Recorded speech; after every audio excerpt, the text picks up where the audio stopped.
And, just to be a part of this history, I feel like, again, the Rio Grande Valley as a whole is kind of excited because I think people see the opportunity for a good game tonight. And I think people see Veterans Memorial because of what this coach has done, because of the program, the school, the city. People feel like there's a chance. There's a chance to get over this hurdle, for Valley teams, and the whole Valley's behind that. Let's turn it over to the PA announcer once again. J.C. Ramirez, head football coach at Veterans Early College High School. It is an immense pride to recognize Coach Ramirez as our Brownsville ISD main event Coach of the Month for November. Coach Ramirez's dedication, strategic brilliance, and unwavering commitment to excellence.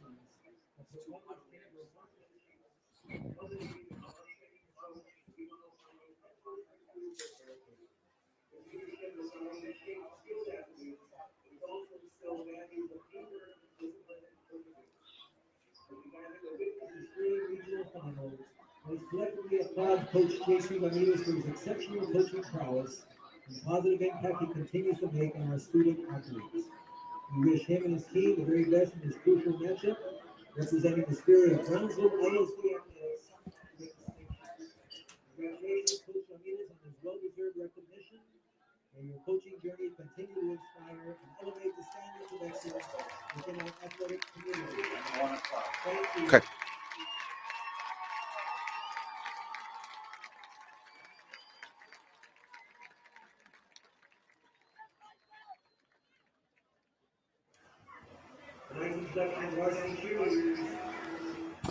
And again, on the field, the recognition of the coach. Now they're going to have the introduction of the cheerleaders as well.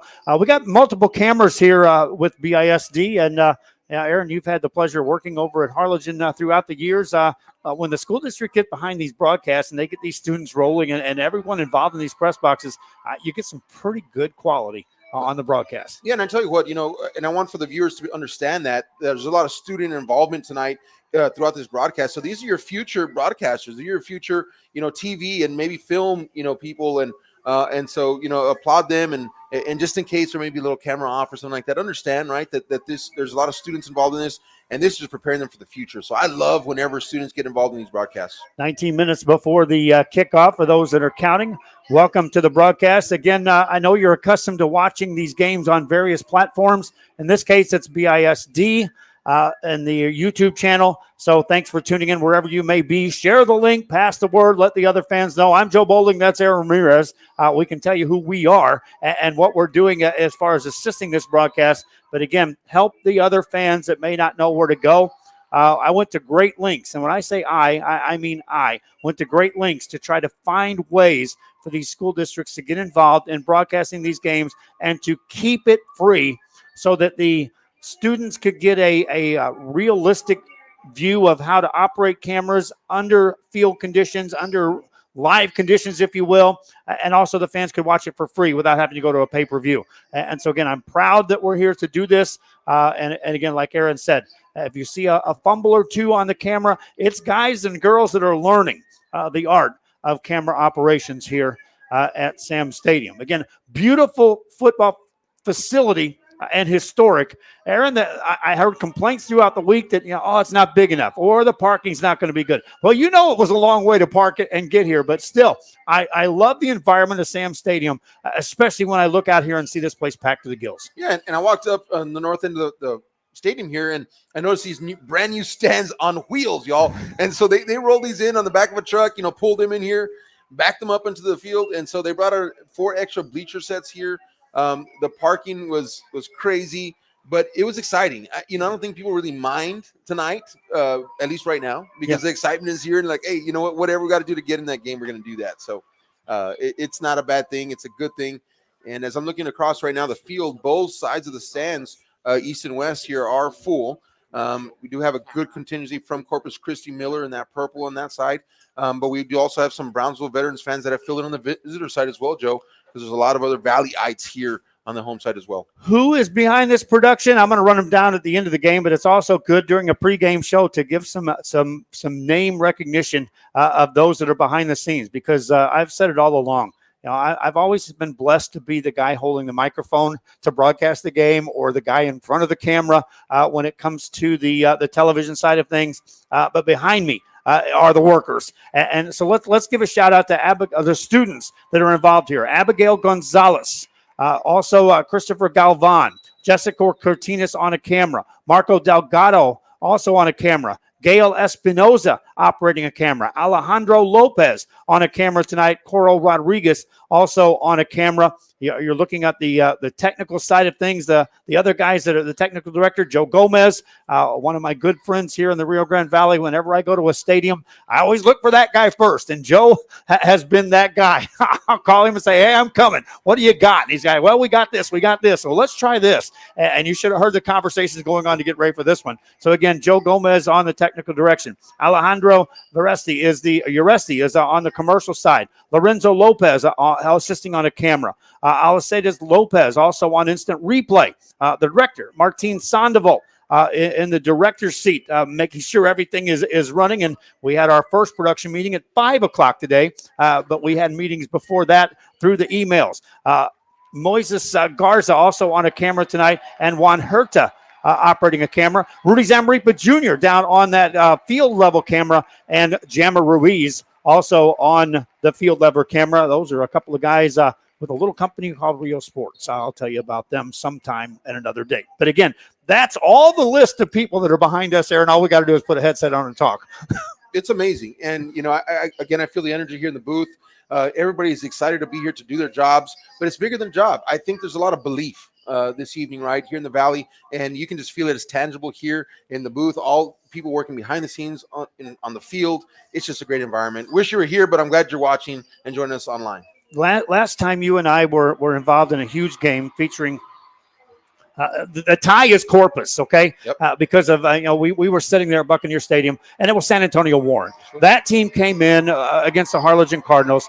I can't even give you the year. It's that long 2011. ago. 11. Okay, 2011. Let's script that because of the fact that one of the primary reasons why I asked you to be in this broadcast was because of the tie to that. As you see the Chargers getting ready to line up for the school songs. But again, that was similar, Aaron. We had heard about how prolific the quarterback was for San Antonio Warren and what the receivers can do and what their athletes can do and all the speed and all the numbers and all the points they scored. And we also knew a Manny Gomez team that said, we're going to punch you in the mouth. We're going to play physical.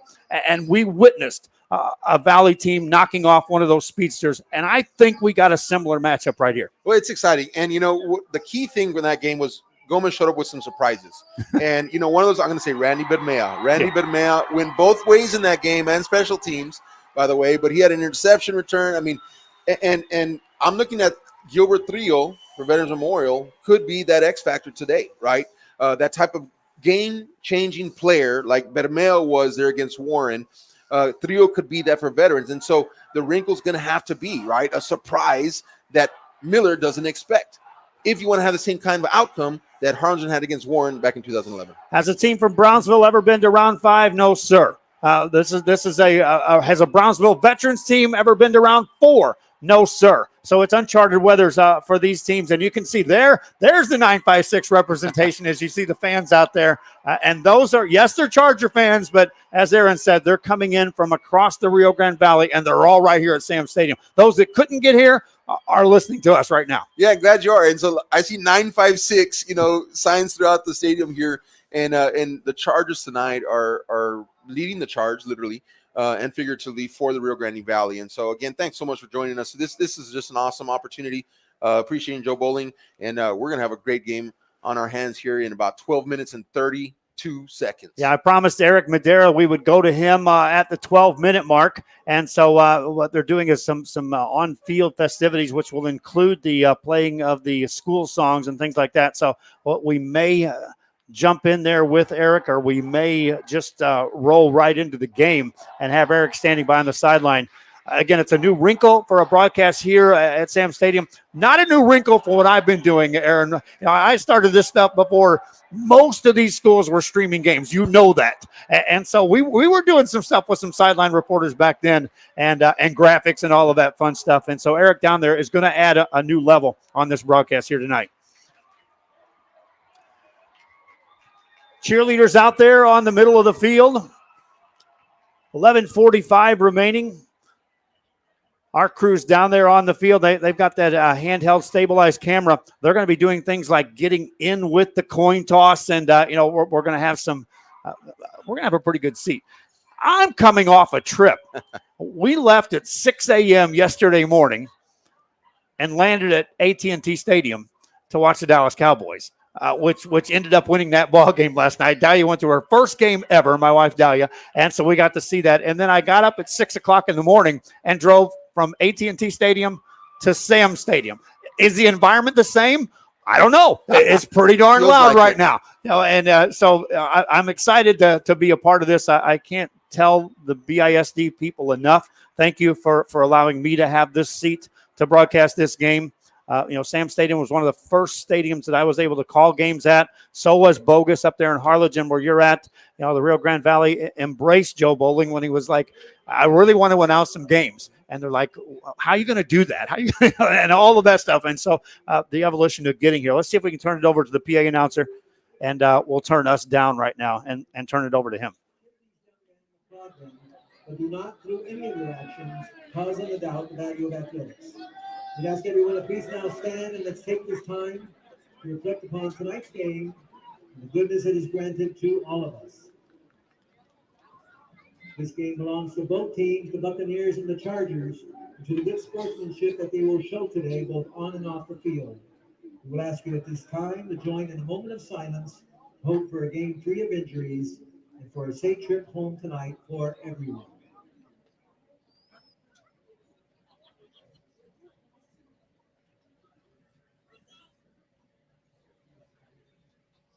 Thank you. Please remain standing for the Miller Buccaneers school song.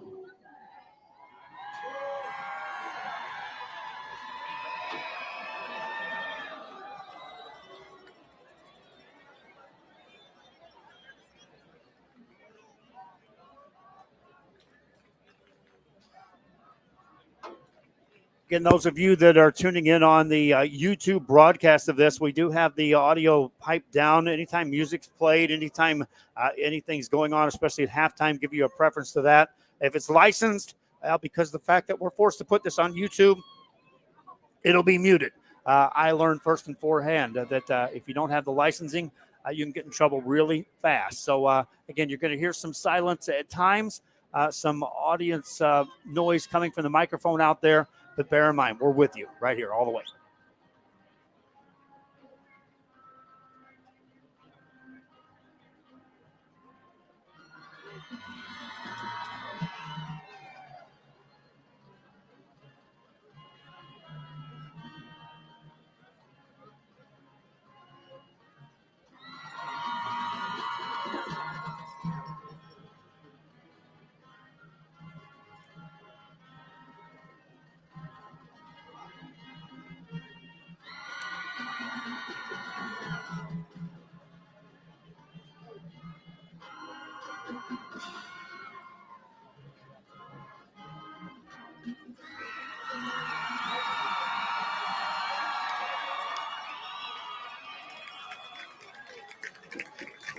Followed now by the Veterans Memorial Chargers school song.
color guard for tonight's game is comprised of cadets from Veterans Memorial Early College High School, Marine Corps Junior Reserve Officers Training Corps Program. Color guard commander is Cadet Second Lieutenant Idan Lerma, carrying the Marine Corps colors, Cadet Gunnery Sergeant Carlos Cordero. The right rifle bearer is Cadet Sergeant Andrea Wajalbo. The left rifle bearer is Cadet Sergeant Caitlin Erisuris. Color guard is under the direction of Sergeant Major Lewis.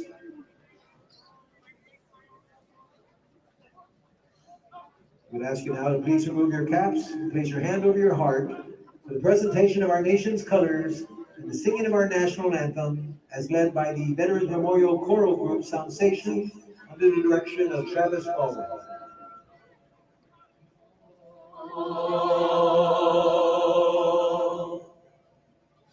Oh, say, can you see by the dawn's early light what so proudly we hailed at the twilight's last gleaming, whose bright stripes and bright stars through the perilous fight o'er the ramparts we watched were so gallantly streaming, and the rocket's red glare, the bombs bursting in air, gave proof through the night that our flag was still there.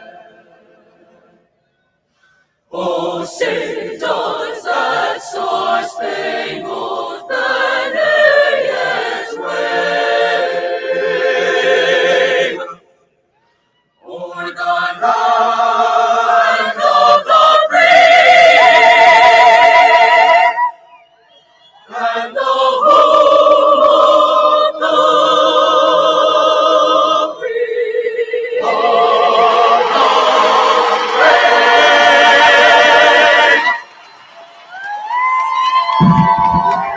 The officials tonight's game, Matthew Reject, Democrat, umpire James McGuire, line judge James Cook, field judge Anthony Odom, headline judge Joseph Sherfield, side judge David Berger, and back judge Ryan Gray.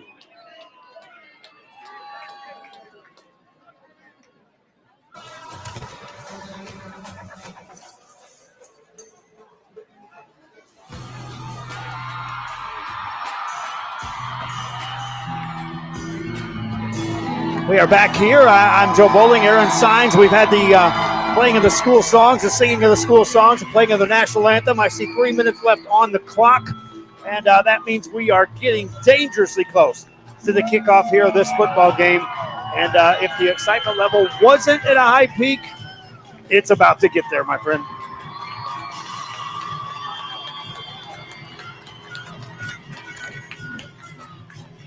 We have Eric Madera down on the sideline. We'll also check in with him and just find out if this thing did indeed ramp up just a bit. Here come the Chargers. Brownsville Veterans Memorial making the way over to the sideline, and energy takes over this entire Rio Grande Valley.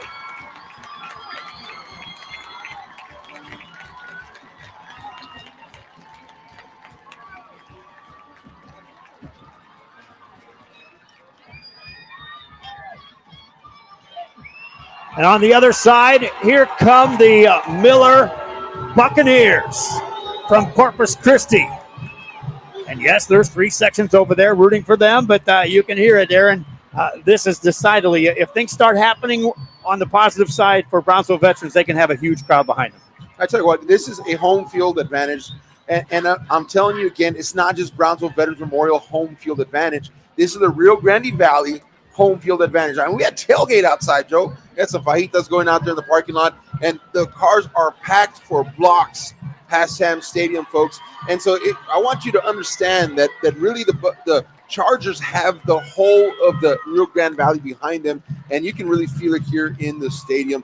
Both teams are now out of their tunnels and onto the field. Miller's over there on a knee praying, and Miller on paper, Joe. This is a juggernaut. This is an offensive team that can put points on the board. They have several players at different levels on the field that can make things happen. the start of the game is going to determine the momentum, right? And what's going to happen and whether or not Veterans Memorial is going to be able to stay in this early. You see the Chargers captains are lined up, ready to make their way out onto the field for the opening coin toss. Jerry Gomez, one of the playmakers on this football team. Storm Montoya stands next to him. Also next to him is Nick Tovar, and then one of the linemen representing the captains is Matthew Pignon, a senior O-lineman for the Brownsville Veterans Chargers. Meanwhile, on the other side, the Miller Buccaneers ready to go. Coaches want me to pull my rosters down, so we'll pull it down.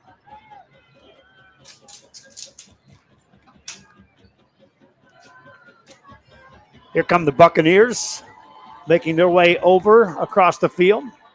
Corey Holmes. Also next to him is Trevor Long, and then a couple of linemen. Ryan Cantu, one of the juniors.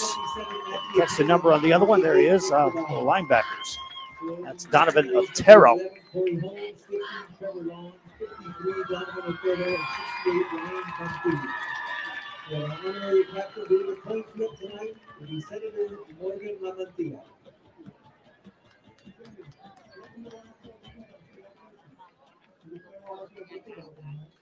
Thank you. That was my teammate. We have an honorary captain, Senator Lamantia. I'm Jeff Intel, the referee, that's James McGuire, the umpire, Brandon Miller. Y'all shake hands and say what's up.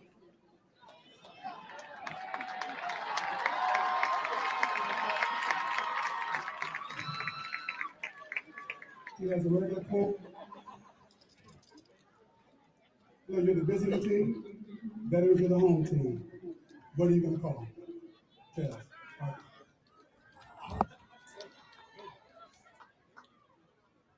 It is. We're going to call that.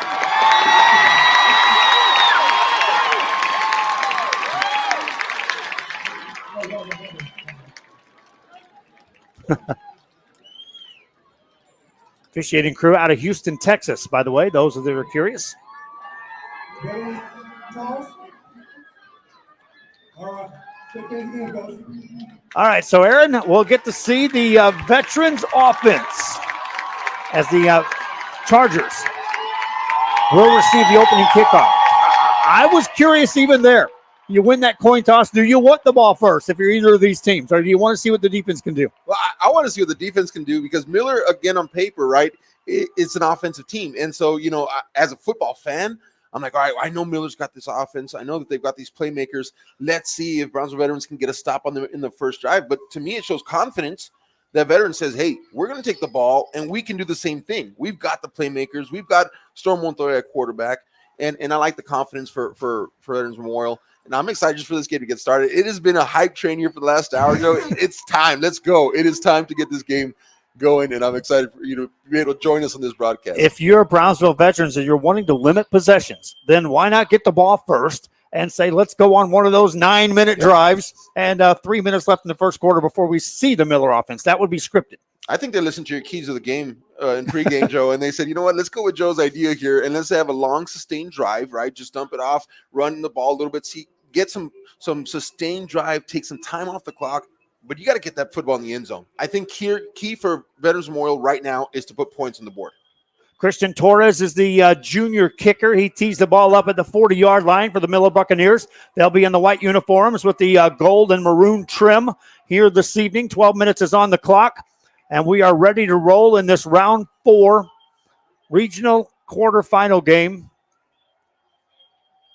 This would be a regional semifinal game. It is, because this top 8 right now are playing in the state in 5A Division 1. Wow, got to get that under my skin here. Kickoff is underway, and welcome to round 4. Short kick. This is an onside kick, but it goes out of bounds. And so right there you saw it, Aaron. Onside kick, and that wasn't just a pooch kick. They were trying to get the football.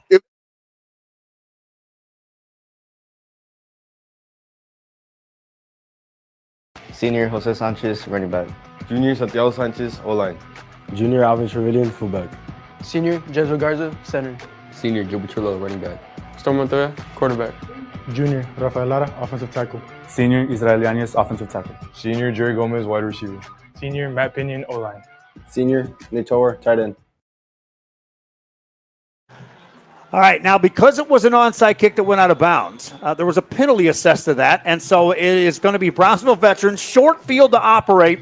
First possession of the game, they'll start at the Miller 48-yard line, 1st and 10. First play is a running play to the right side with some room into the secondary, second level to the 40-yard line and inside there. That is a big confidence booster to start off right there. Number 77 for Brownsville Veterans Memorial, lead blocker Matthew Pignon. He just created a gaping hole for that running back to get through, and that is what they're going to have to do. Miller's running with 3 down linemen, then they got 4 linebackers, okay, that are shifting around.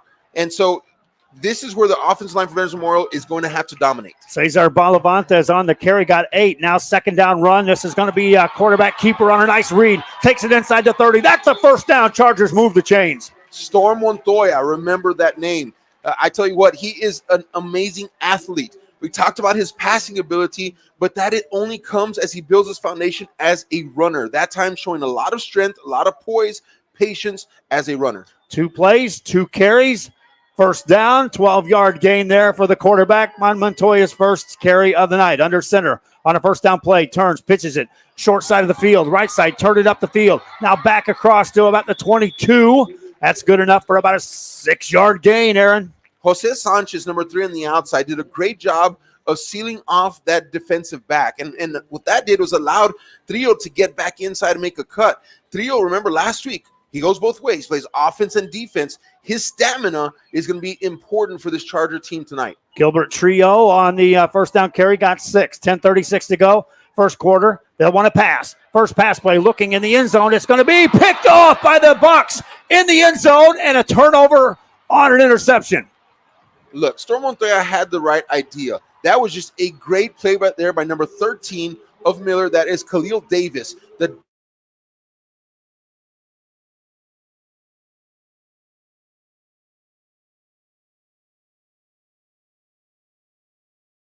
Sophomore, Andrew Quintero, defensive tackle. Sophomore, Damian Rodriguez, defensive tackle. Sophomore, Tyson Rios, cornerback. Junior Eros Pineda, DB. Senior Jacob Rosas, linebacker. Senior, Matt Maldonado, defensive end. Senior, Miguel Silvera, defensive end. Junior, Max Fernandez, linebacker. Junior, Sergio Sosa, defensive back. Junior Michael Rodriguez, defensive back. Senior, Jaime Martinez, middle linebacker. After the catch to the 30, out to the 32-yard line. First pitch and catch of the evening, and they can go to multiple receivers. This time, they go to Roderick Taylor. Roderick Taylor, we're going to be calling a lot of Roderick Taylor as well this evening, doing a great job there. I am seeing this Veterans defense is very undersized. Right away, they're going to have to use quickness and speed. Second down, or a first down play here. Bounce it on a running play. Spinning, driving, getting out to about the 39-yard line. This coming off the interception for the Miller Buccaneers. Now it goes to Broderick Taylor, number 21. Remember, Broderick Taylor has 2,563 all-purpose yards this season. He is their bell cow. Gains 7 yards on that play. On second down, they'll run it this time. Chargers are there. They'll shut it down. Max Fernandez in there on the tackle, doing a great job. Jaime Martinez, a key tackler for this Brownsville Veterans Memorial defense. He is going to have to show out tonight. He's going to have to play lights out, and he gets there. Great tackle. Third down. 3rd and 2 coming up for the Miller Buccaneers. 9:36 and counting here in the first quarter of play. Buccaneers offense running a pass play right side. It's going to be a quick catch. Receiver has nowhere to go. Chargers are there to shut it down. Guess who is number 6? Jaime Martinez, the senior linebacker, on the year has had 136 tackles, and he reads that so well. They sent a defensive back deep right away. You watch this on replay, and you didn't catch it, but they sent him back there expecting a long pass downfield, and so I was like, oh my gosh, they're going to get this, but Martinez made the play. 4th down, they'll go for it and run it and not get it. Chargers turn it over on downs.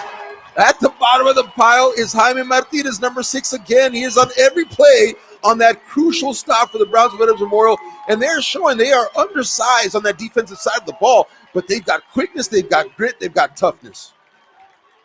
So in the first couple of minutes of this game, we're 4 minutes and some change in, or 3 minutes and some change in, We've had a turnover on an interception, and now we have a turnover on downs, and the Chargers are operating with a short field for a second time in this ball game. And an onside kick that went out of bounds. That's crazy. So here we go. First down play, Chargers going to run it, and room in the secondary to the 25, taking on a tackler, staying on his feet, out of bounds. A nice carry for Alvin Trevino. I tell you what, Trevino did a great job there. It looked like he was kind of losing his balance. Watch this. He kind of makes a cut, almost falls down, but it keeps his feet, and he's fighting all the way out of bounds, and that is going to be the toughness. We talked about finesse versus physical, and Veterans going to have that physical tonight. Trevelyan on the carry. 1st and 10 for the Chargers.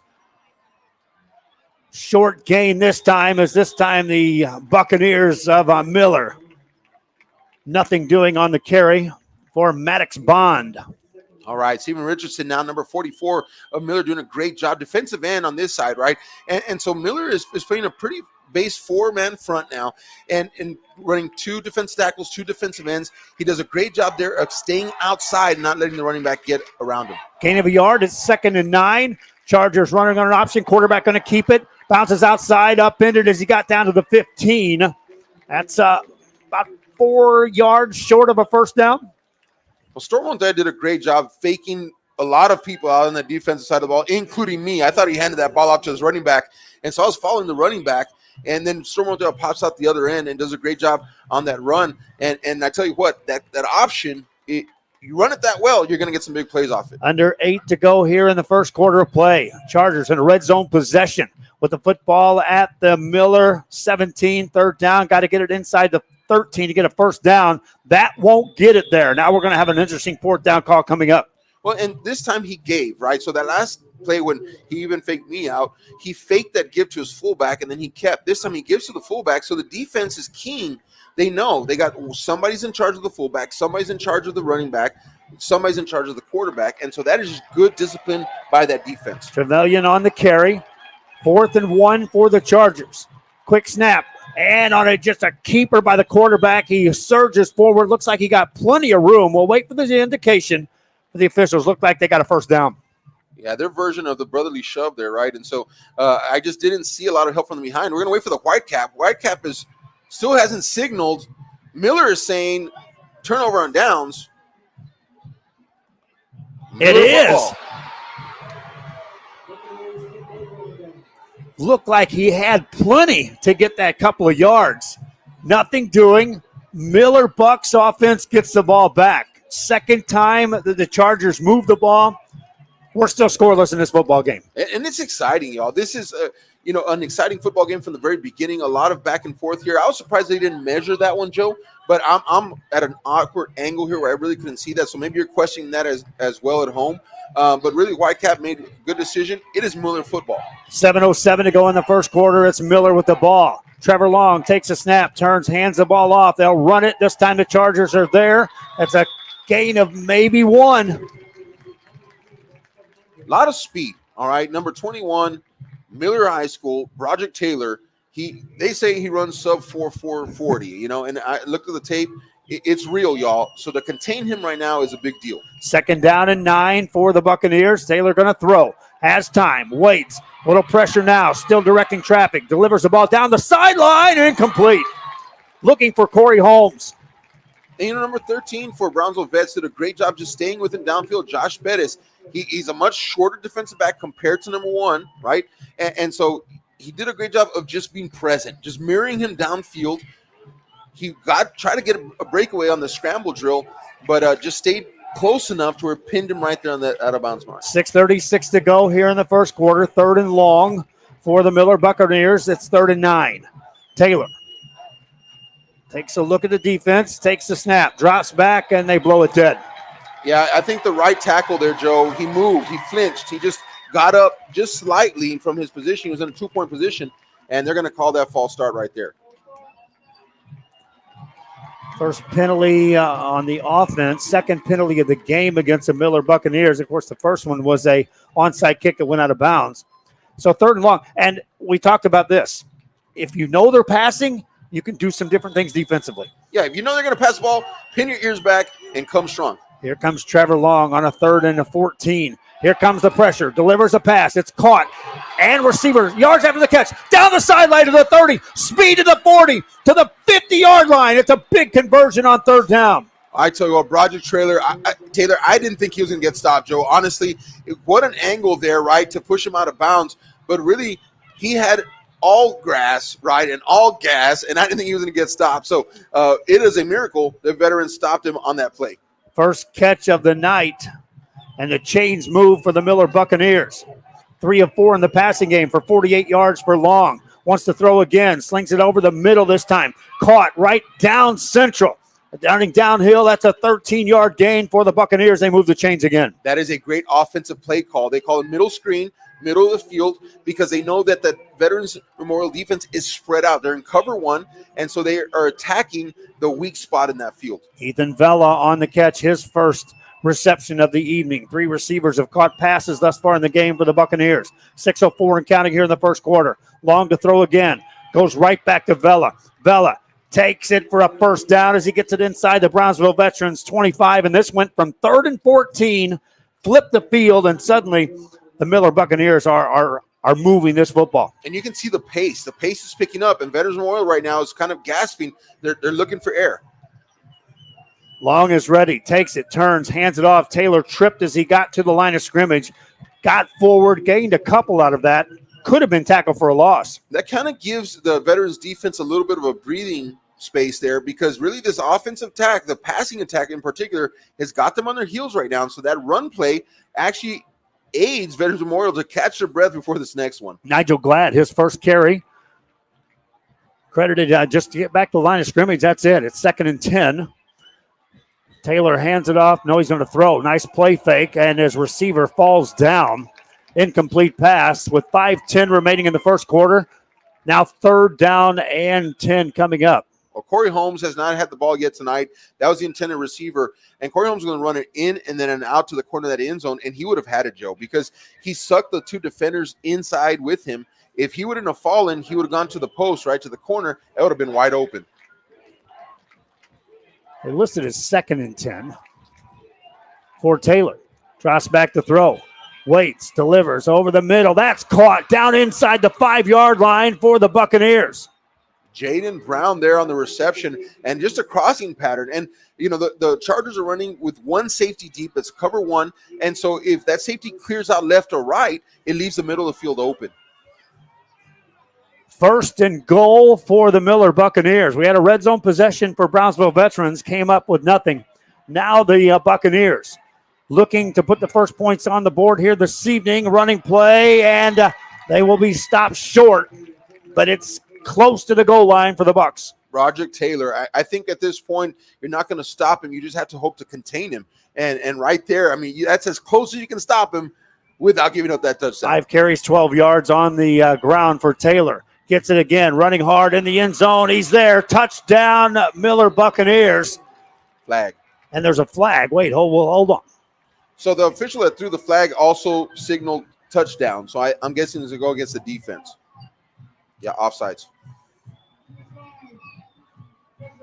So there's your call. Broderick Taylor takes it to the house. 3-yard carry, touchdown, and it makes it a 6-0 ball game with 4:23 to go in the first quarter. And again, Aaron, a 3rd and 14 conversion for a pass completion of better than 40 yards. I'm going to draw them off sides here. Hard count on the extra point, which makes me wonder if they're going to want to go for 2 points if they're going to get, half the distance to the goal line. It is a 6-0 game. We're in the first quarter.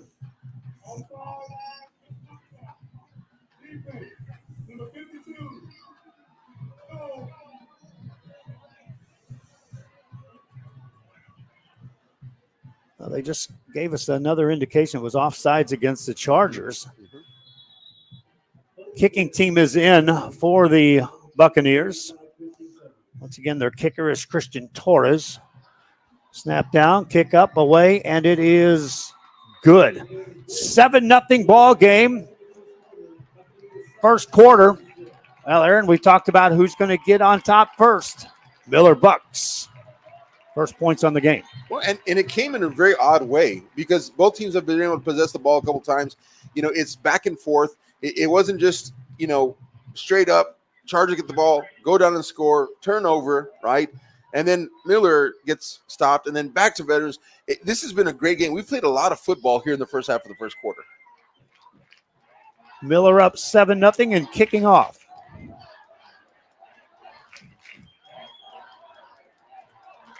Looking at offensive yards, 141 yards of offense already for the Miller Buccaneers. We're in the first quarter. Brownsville Veterans has had 2 possessions. Both started on the Miller side of the 50-yard line. Talk about gift wrap opportunities to score early. They were there. We saw Miller with an onside kick attempt to start this football game. What will they do here? Kicker tees it up. They'll try it again. Short kick fielded by the Chargers. Dropped. Looks like the Bucs recover it. Number 13 for Brownsville Veterans, Josh Pettis. He called for a fair catch, but he was actually moving towards the football, and he muffs it, Joe. And so that's a live football. That's Corpus Christi Miller football right after they get a score. Yeah, he ran up. I wasn't sure if he was waving his arm or not, but he definitely tried to advance the football. He did. I think he wanted to pick it up. He wanted to score, and really he had a lot of daylight ahead of him. But, Yeah. There's a specific – if the hand goes above the chest, I believe, then it's going to be called – it's dead ball. But he muffed it. He fumbled it, right? And so now Miller gets the ball back, and they're right back in familiar territory. First down play here for the Buccaneers, and Taylor wants to go for it. He's sacked, and down he goes. Max Fernandez with a quarterback sack, doing an excellent job coming on his blind side. Watch him right here. He gets a step in motion, reads the snap perfectly. Nobody touches him and takes him from the blind side.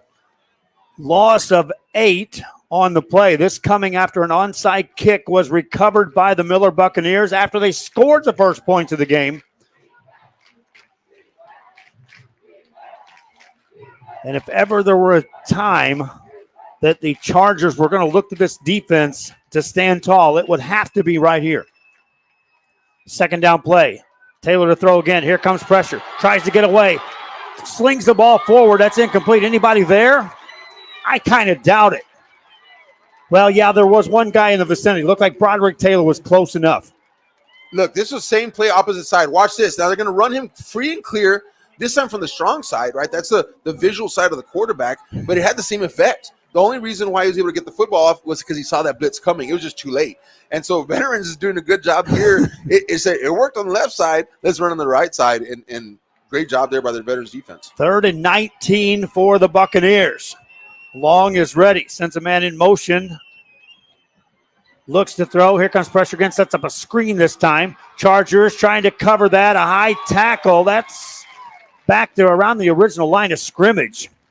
Yeah, Mickey Rodriguez, number 21, and I was kind of watching that, anticipating horse collar and or face mask because he did tackle so high, but neither of those happened. He brings him down. That middle screen, look, all the big plays, right, have been happening around the middle of that field right now. They're seeing something, and Veterans Memorial is going to have to strengthen the middle of that field. 4th down, and the Buccaneers appeared as though they were going to go for it. They had to call a timeout. So 2:58 remaining here in the first quarter. I think the Chargers called the timeout. Yeah, they did. And I'm telling you, that middle screen, the second time they ran that, over here they scored on a middle slant, all right? I think what's happening, they're playing a lot of man. Brownsville's, that's gutsy because when you know you have that kind of speed and you're saying we're going to go mano a mano right now, right? I'm going to put my defender on that receiver, on that running back, and they are going toe-to-toe. Impressive. I'm going to tell you right now, especially with the speed that Miller has. But what that does then is you get a couple out routes, right? And then you get that safety cheating over one side. The middle of the field is open. So that middle screen that they're running here, the middle slant that scored for a touchdown, Chargers are hopefully seeing that and saying, hey, we got to do something here. Maybe go cover 2, put 2 safeties in the middle. Always make sure you have one safety valve there in the middle of that field. Give a look, but change it up as the snap occurs. 8 of 11 in the passing game for Trevor Long for 133 yards. Also, the Miller Buccaneers have a little bit of success on the ground, but not much. It's all through the air. 4th down and 9. Got to get it to the Brownsville Veterans 44 to be assured of first down. Looked like motion there as the back took off. Now here comes a flag.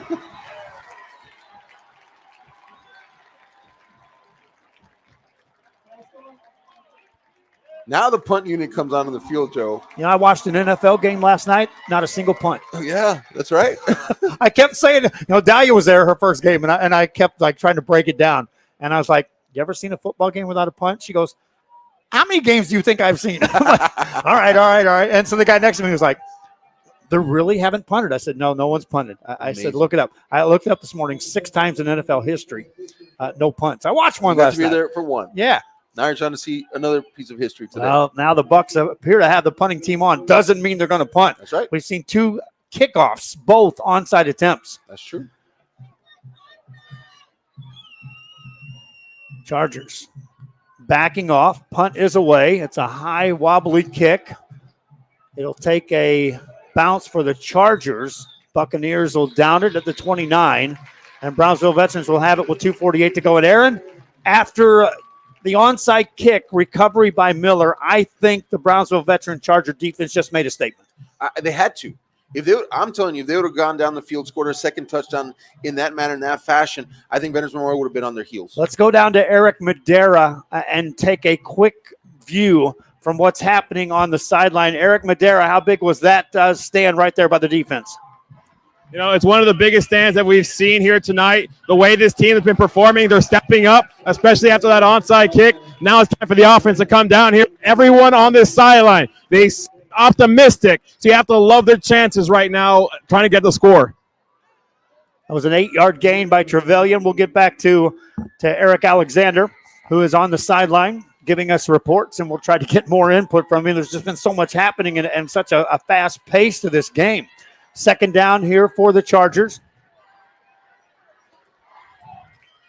2nd and 2. Pitch out. That's a fumble. Picked up by the Chargers. They'll recover it. Heavy loss on that play. You know, the Chargers are going with that triple option. And, you know, they're bringing in the wings. It's a tight formation. They're not spreading out that defense. And so what they're trying to do is get the edges. They're trying to get freedom, if you will, for the runners on the outside. And the problem is that Miller's got a lot of speed on the outside. And so if they're just going to line up in option formation, Miller's going to say, we got you. We're going to contain you. We're going to load the box, and we're going to stop you. 3rd and long. Looking to throw over the middle. It's going to be incomplete. Looking in the direction of Trejo. Also, quarterback took a big hit that time. Montoya down after the pass. No flags on the field. Yeah, Trejo was running downfield. He actually didn't know the football was coming to him to the very end. He finally turns his head around. By that time, the football's there. You know, I know crowd wanted pass interference on that from Miller. I didn't see it because Trejo didn't really even know the ball was going to be there. And so, you know, you're thinking about that offense from the Chargers, very conservative right now. They're just trying to run the ball down the field. Yeah, 4th down play coming up now. The punting team on. That was a quick 3 and out. Brownsville Veterans, a team that wanted to take control of the clock, limit possessions of Miller. Going to give it back to this Buccaneer team. Landon Johnson, a senior, back to return this punt. Also another man back with him. Punt is away, and it's a dandy, booming punt back inside the 30. And here comes Ethan Vela on the return. Vela up the middle of the field. Vela hit hard as he got to about the 47, 48-yard line. Yeah, you don't hear about Vela too much, but he is one of the top statistical leaders on this offense, right? He's just a little bit overshadowed by, you know, Taylor and what these other guys are doing. But, you know, he gets a chance to shine right now, and he does a great job. Open field tackling needs to shore up a little bit. Special teams has been kind of a hit or miss for Miller tonight, and that's how the special teams unit pulled off a good one. Minute 17 to go here in the first quarter. And it will be the Miller Buccaneers offense back on the field. Trevor Long, 8 of 11 in the passing game for 133 yards. Hands it off here. It's Taylor. Bounces outside, falls forward. That's Corey Holmes that time on the carry. And Holmes will end up getting 6. Now, Corey Holmes also, he's listed as a wide receiver, but he also carries the football. So total yards for the season, he's over 1,500, you know, catching and taken out of the backfield. And so he's also another weapon that Miller has at their disposal. Second down, a 5-yard gain, under a minute to go. Taylor is ready, or Long hands it off. This is going to be nothing doing. Great tackle there by number 12, Miguel Silvera. He's listed here as a senior defensive end and playing on the left side of the field of defense, but he made a tackle on the right side. And that's just going to show you right now that this defensive line they're kind of like down linebackers, Joe, because they're really undersized compared to, say, number 74 left guard for Miller, right? But they're just moving up and down that front well, and they're tracking side to side, and that's what they're going to have to do, make tackles. Trevor Long is ready on this third down play. Third and about 5.5. Long, a low snap. Wants to throw, delivers, short pass, incomplete, dropped. Looking for Vela. That was a catchable ball. And Miguel Silvera was there again, and he came on the outside there, and he almost got to the quarterback, almost got home on that quarterback sack. And, what's really impressed me, I was looking at those stats before the game, and I said, on the defensive side of the ball, Veterans Memorial only had throughout the whole season 8 sacks on the quarterback, but they are getting after Long tonight. I think that pressure is really disrupting what they want to do in offense. 8 seconds on the clock, 4th and 5, and the Miller Bucks inside veteran territory on their side of the 50. Bring the punt team out. Punter is also the kicker. That's Christian Torres. He's a junior. Low snap, bounces, picks it up. Better hurry. Just got it away. Takes a Buccaneer roll. Chargers will let it go inside the 10, and that was a gamble and a half there. I'm telling you, special teams for Miller has been hot and cold. They had that early onside kick go out of bounds. The next one yielded them a muffed, return. And then this low snap here, that could be a crucial point for this team tonight. Into the first quarter, let's go to Eric Madera, who's down on the sideline. Eric, it's been back and forth, but only points on the board. Miller, your thoughts on the first quarter? At first thought, like you said, it's been back and forth. Both these teams are still trying to struggle for that power dynamic. Miller with those 7 points being crucial. I feel if this Charger team were able to get that field goal earlier when they're down on their end, it could be talking about a different ball game in terms of where their headspace is and how they're calling this offense. Brownsville Veterans feel confident this offense is about to come down here and try to make some noise.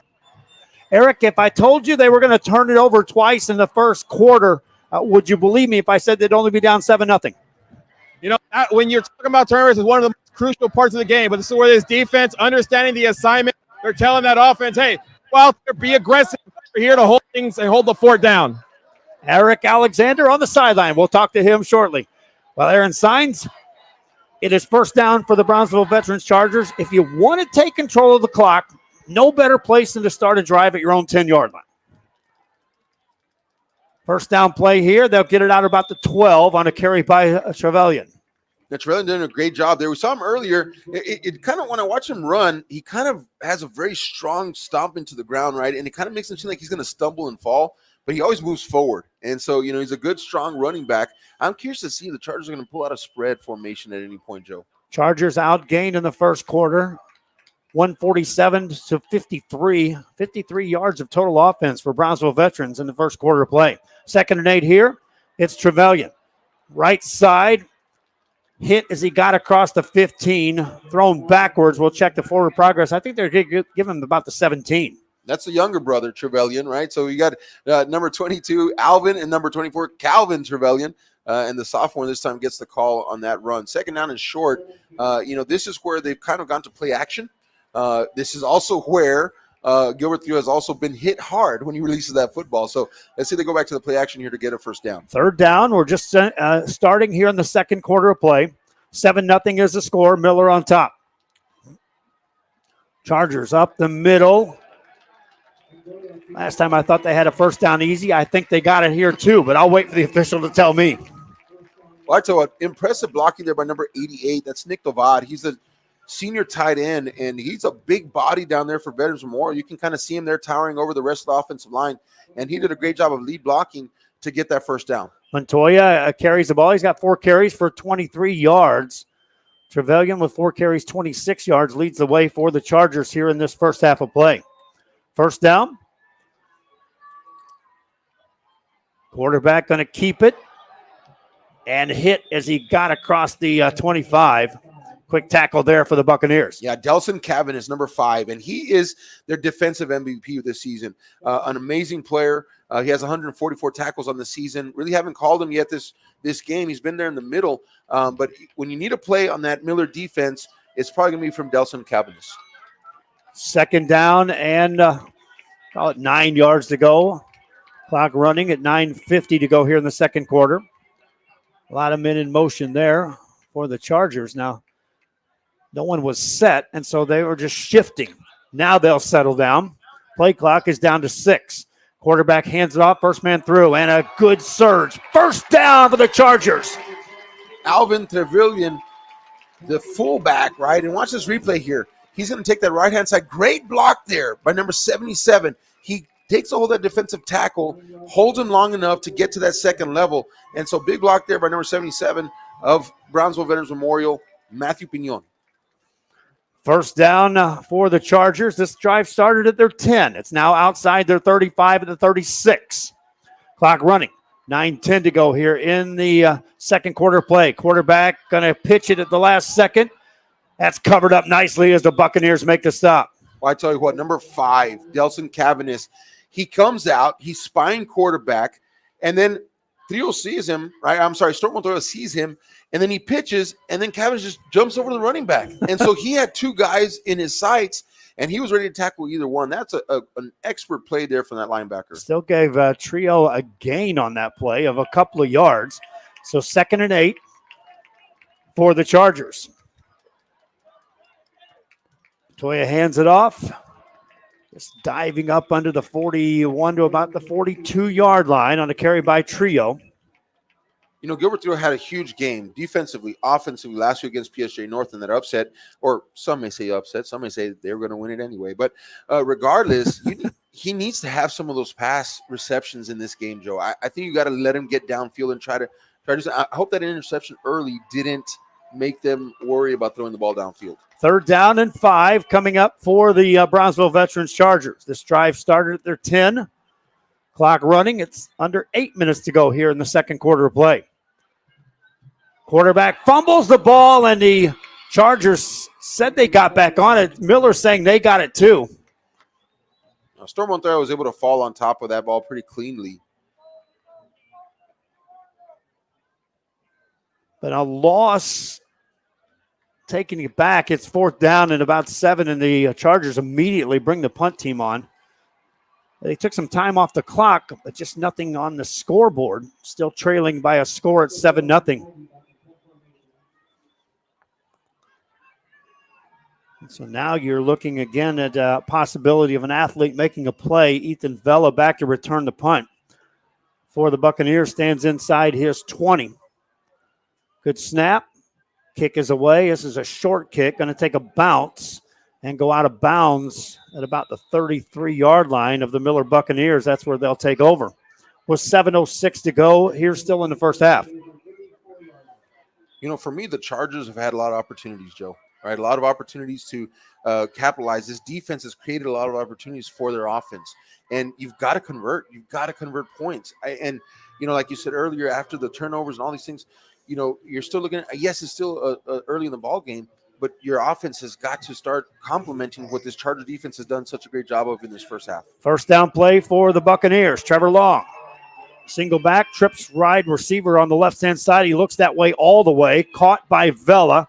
Vela across the 45 to about the 49, gains 13.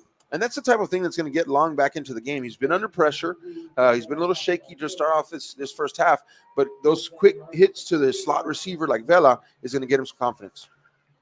Quick snap, quick handoff, and a quick run for about 8 yards right down the middle of the field for Broderick Taylor. Again, you're not going to stop Broderick Taylor. You just have to try to contain him.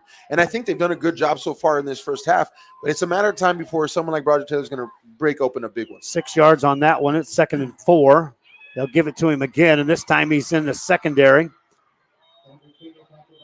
Got down to about the 37. That's an 11-yard tote for Taylor. He makes 11 yards look effortless, Joe. You know, he's a very patient runner. He waits for his opportunity, and then he goes. Pass play down the right side this time. That's up for grabs and incomplete. I thought there may be a penalty at the line of scrimmage. I think Long thought that there was offside, so he had a free play. Because the first thing he did, he just looked up and just launched it downfield. Now, those wondering, at the high school level, you don't have to turn and look for the football. You can, in essence, face guard when you're defending, which was the case there for the Charger defender. As you see, Jerry Gomez, one of the wide receivers on the team, turned into the defender there, defending the long bomb. 2nd and 10 for the Buccaneers. Quarterback pressure, gets rid of the ball. It's overthrown and incomplete. And Trevor Long took a big hit. He's under pressure, y'all, and he's been sacked one time, but he's been knocked down, I think, 2 or 3 times already this evening. And that's not something he's used to. He's used to being able to have the time there. But that is a big hats off there to Veterans Memorial defense and the defensive coordinator, because he's utilizing his pieces, right, to be able to put pressure on that quarterback. Charger defense, you see them there digging in their heels here. They know it's a obvious passing down on 3rd and 10 for Trevor Long and the Biller Buccaneers. 6:07 to go here in the second quarter. Back to pass. Quick slant, an incomplete pass. I'm shocked there wasn't a penalty on that as well. I told him, number 12, Miguel Silvera, we've called his name a couple times. He came almost unblocked, and I saw a hand on jersey pulling him back, right? And the white cat was right there watching that. But, that could have been a clean sack for him as well. 4th down, we saw a 4th and 5 and a punt. Now we see a 4th and 10, and the Buccaneers keep the offense on the field. Long wants to throw. Deep drop this time. He's got some time. Waits. Now he just throws it up for grabs and incomplete down inside the 5. Chargers going to take over on downs. And you can't say, as they head to the sideline, there's the excitement, Aaron Signs. This defense, and coach knows it, they're keeping this football team in the game right now. Their offense has to appreciate that gift, though, Joe. This defense has gotten them out of a few, given them opportunities already, and this offense has not been able to convert. And when I'm looking at this offense right now, they're running a very safe, very basic option game, and I think they got to open up the playbook. First down play here for Storm Montoya. First man through this time, gained just a couple. We're under 6 to go at 5:45 remaining. Look, Miller's allowed to just stack the box. That means that their defensive line, their linebackers, and even the safety, right? They got 8 guys right there within about a 5-by-5 box, 5-yard by 5-yard box. And so they're not having to do anything different. And so you've got to stretch that if you're Brownsville Veterans. You got to do something downfield.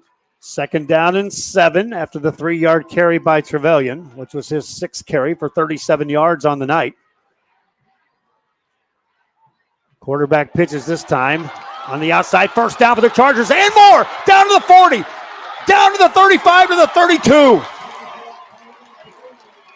Calvin Trevelyan, rumble, young man, rumble. The younger brother gets a big break right here, but it looks like it may be coming back. I did see someone tripping here. You can see here right on the edge, right there. And I think they're going to call that. I think he wrapped around the waist and then came down to the legs and tripped him up. Again, we'll go back and see if we can see that replay again. Yeah. Watch where the defenders on the outside edge fall down. And watch the hands. We'll get a chance to see the replay one more time. Maybe Joe? Yeah, and if we could look at that, watch the hands of the offensive player. Here comes. All right, watch the last defender out here on the end. 62 engaged in the block. It's right here. Right there. Yep. Receiver Yeah. kind of fell back into it. It wasn't 62. That was Yeah. one of the receivers. Negates a huge play for Brownsville Veterans. Still 2nd down, but now 2nd down and 15 yards to go. On the reverse. This is going to be Trio. They wanted to get it back to the quarterback. The Buccaneers were able to shut that down. And Trio's able to at least get back to the 30. Still lost a couple. Could have lost a bunch more. the more you play in the backfield, right, and the Chargers, meaning that you behind the line of scrimmage, you're playing into the hands of Miller. Miller's got speed. I'm going to tell you, I feel like Miller has more speed on the defensive side than Chargers on the offense side. And so, if you let them play there behind the line of scrimmage, you're playing into Miller's hands. You got to stretch it downfield. You got to make a big break. It's going to be about big plays here for this offense. 4:20 to go here in the second quarter. Third down and a bundle. Montoya completes a pass out about the 45. Or is it incomplete? No, it's complete. That's a first down. Yeah, Gilbert. Well, no, short. Short of the first down by 2 yards. But look at this pass right here. Took a big shot. He went high and low on him. Right, I think that the low guy may have been needing the helmet, and so he's going to have to get checked out, folks, hoping that player is okay. So we may have to take an injury timeout here. They're going to attend to the Miller Buccaneer. He's walking off on his own power. That's good. That's what you need, Joe. And get downfield, slants, get three. He's your big playmaker, right? You've got to get him the football, and you got to get him the football in front of the line of scrimmage, not behind. First completed pass of the ball game for the Chargers, as Montoya was able to connect the trio. I think offense is back on the field, Joe. Looks like for 4th down and 3, with 4:01 remaining, they'll start the clock back up as the referee gets them set. There we go, under 4 to go. Chargers. Montoya under center. Takes a snap, hands it off, bounce it outside. They will get close. We'll wait for the spot. I think they got it. Yeah, they did. 20, I don't know. There's a story, Joe. There's a story for 22. Watch this right here. Look at him. Whenever he gets out, it's almost like as he stumbles on that one leg. And I'm wondering if he's fighting through some kind of injury. It was enough for the first down. Yeah. And it's tremendous guts if he's fighting through an injury. You're not seeing a burst of speed, No, which you you're expect. You see him trying to get his legs going. First down play here for the Chargers, though. That's a fumble, and the Miller Buccaneers are all over it. Big disruption there in the backfield by number 53 for Miller High School. And Donovan Otero, the senior defensive end, just gets in the back. And that's what's happening with this option play, right? After you run it so many times, everybody has a man. And Otero does a great job of getting back there. He just went and took out his guy, so the handoff couldn't be completed. Fumble on the play. Eric Alexander's down on the sideline, and on the after the completion of this next play, we'll go to Eric and get his thoughts as the Miller Buccaneer offense is back on the field and ready to go after the fumble by Brownsville Veterans. Trevor Long in the passing game has missed on 5 of his last 6. After starting out hot, he's now 9 of 17 in the passing game for 146 yards. But he starts to drive in Brownsville Veterans territory here with 3:19 to go in the second quarter. High snap, handoff, short gain, maybe a yard. Let's go quickly down to Eric Madera on the sideline of Eric Alexander and ask him, Eric, sense on the sideline after that last turnover. You kind of felt the air kind of sucked out of this side for Brownsville Vets. But this team, they have been resilient throughout it. They know it's going to be a tough ball game where they're going to have to step up to the occasion. In a game where ball security is so pivotal, this team just has to continue looking forward and not allow the pass to get to them. Meanwhile, Holmes catches a pass there for 12 yards. And that'll move the chains for the Miller Buccaneers. 2:47 remaining. Clock continues to run here in the second quarter. Looking further ahead, Miller will get the ball to start the second half. They lead 7-0. They'll run it. Just drive forward. Again, some just sliding, easy-going yards, if you will, for Broderick Taylor. Yeah, we haven't seen Broderick Taylor really have to open up except for that one play down the sideline here. But really right now, I think he's just kind of taking what they're giving him. He's getting 5-6 yards of carry, and that's just propelling the offense forward. Second down and 6 to go for the Buccaneers. Trevor Long before the snap, the whistle, and the Chargers of Brownsville Veterans will take a timeout. 2:15 to go here in the second quarter. It's a 7-0 ball game, Aaron Signs. I know the defense has done a lot as far as keeping this game right where it's at. How important is it they get a stop right here? Well, it's so important, and honestly, it's a lot to ask of them, right? And if they do give up a touchdown here, it's understandable. And so if they get the stop, it's even that more miraculous. And I think that this defense has done above and beyond what they needed to do so far in this first half, giving their team the best chance to stay in this game. Really, with the yards that are there, with the turnovers, this should be a 35-0 game right now. But because that defense has been playing the way they've been playing, it's a 7-0 game. 192 on the offensive yards for the Miller Buccaneers, 192 to 90. And again, you factor in a fumble on a onside kick, an interception, a fumble off a pitch play. And yet it's just a 7-0 game. Miller knocking on the door. Ball outside the 30 at the 33-yard line. It's 2nd and 6. Miller has all 3 of their timeouts remaining here in this first half as well. Trevor Long sends a man out of the backfield, looks that way all the way, now up the middle. Nice little screen play and straight down central inside the 15, down to the 10. What a smart play there by the offensive coordinator, Jaden Brown, on that reception. But what they did was they sent number 21, Broderick Taylor, out. So what happens? The safety tracks to the outside. And when the safety tracks to the outside, they hit the middle with a middle slant. And so I'm telling you, Miller has been exposing the middle of this defense. First down play here, down to around the 5-yard line. Yeah, Ethan Vela there. Slot, slant, inside, yards.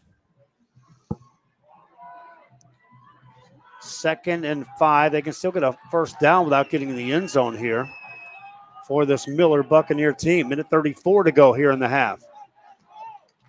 Long hands the ball off, and in the end zone, touchdown, Broderick Taylor.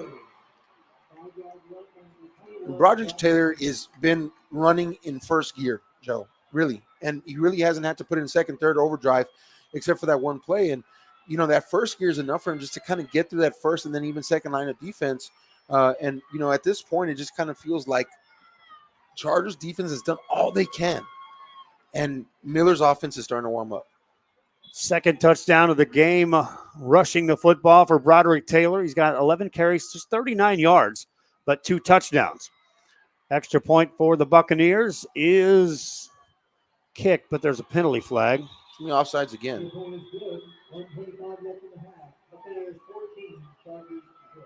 Chargers came across. The official threw the flag quickly, but Miller Bucks already heading to the sideline. And it will be, there's your call, offsides against the Chargers. Now a minute 25 to go. And I'm going to go back. We talked about, you know, looking back at the history and, you know, RGV teams taking on the speed out of San Antonio, out of Corpus Christi. Aaron, you know, I could count numerous ball games that were decided in the last 2 minutes of the first half and the first 2 minutes of the second half. Danger zone right here with a minute 25 to go. You just gave up a touchdown. That doesn't mean the scoring's over here in the first half. That's true. And you don't want the scoring to happen if you're a Veterans Memorial fan on the side of Miller, right? Yes. And so, you know, Veterans Memorial it'd probably behoove them, right, to protect the football right now and at the very least go into the locker room with a 14-0 deficit and come back fighting in that second half, make some adjustments. Miller with all 3 timeouts left, expect an onside kick right here. And that offense is warming up right now. Yep, expect an onside kick. We've already seen a couple. Seen 2. Miller at 50% on recovering on the onside kick. Ball teed up at the 40-yard line with a minute 25 to go. Here it is. Wow. A short kick. It's going to bounce and go out of bounds. That's the most onside kicks I've seen in one game, Joe. 3. 3. For the same team, by the way. But this is going to give Veteran Memorial excellent field position. Minute 25 to go. 1 timeout left. Brownsville Veterans down 14-0. Is this one where you say, let's play with nothing to lose and try to score here on this drive? I think you got to throw down the field. I think what Trio did on that last one, that out pattern, those are the types of plays that you're going to have to start putting together if you're going to challenge this Miller defense. And I think you're in a position right now where 2-3 strikes down the field could get you in striking distance. First down play coming up for the Chargers. Montoya, just 1 of 3 in the passing game for 13 yards through the air. Hands it off here. That's going to be Trevelyan. He'll gain a couple, and now we'll see if Miller's going to try to use those timeouts. Right now, clock running with a minute 12 remaining here in the first half. Doesn't look like the Buccaneers want the ball back one more time. And with 26 on the play clock, Chargers can wait a long time here before taking the snap on the second down play. Montoya is under center, ready. Takes it, turns, going to keep it, pitch it. Nothing there for Trio. Makes something out of it. Gets out of bounds, gain just about a yard, though. You've got to get through the ball ahead of the line of scrimmage. You know, I've said this a couple drives ago. He's got speed. He's a playmaker. But when you give him the ball behind the line of scrimmage, that allows the speed of Miller to get upfield, contain him, and even push him out to the sideline, right? And so, your Brownsville Veterans, it's very conservative play calling right now here. And because you want to protect the football, you'd rather go in the locker room 14-0 than 21.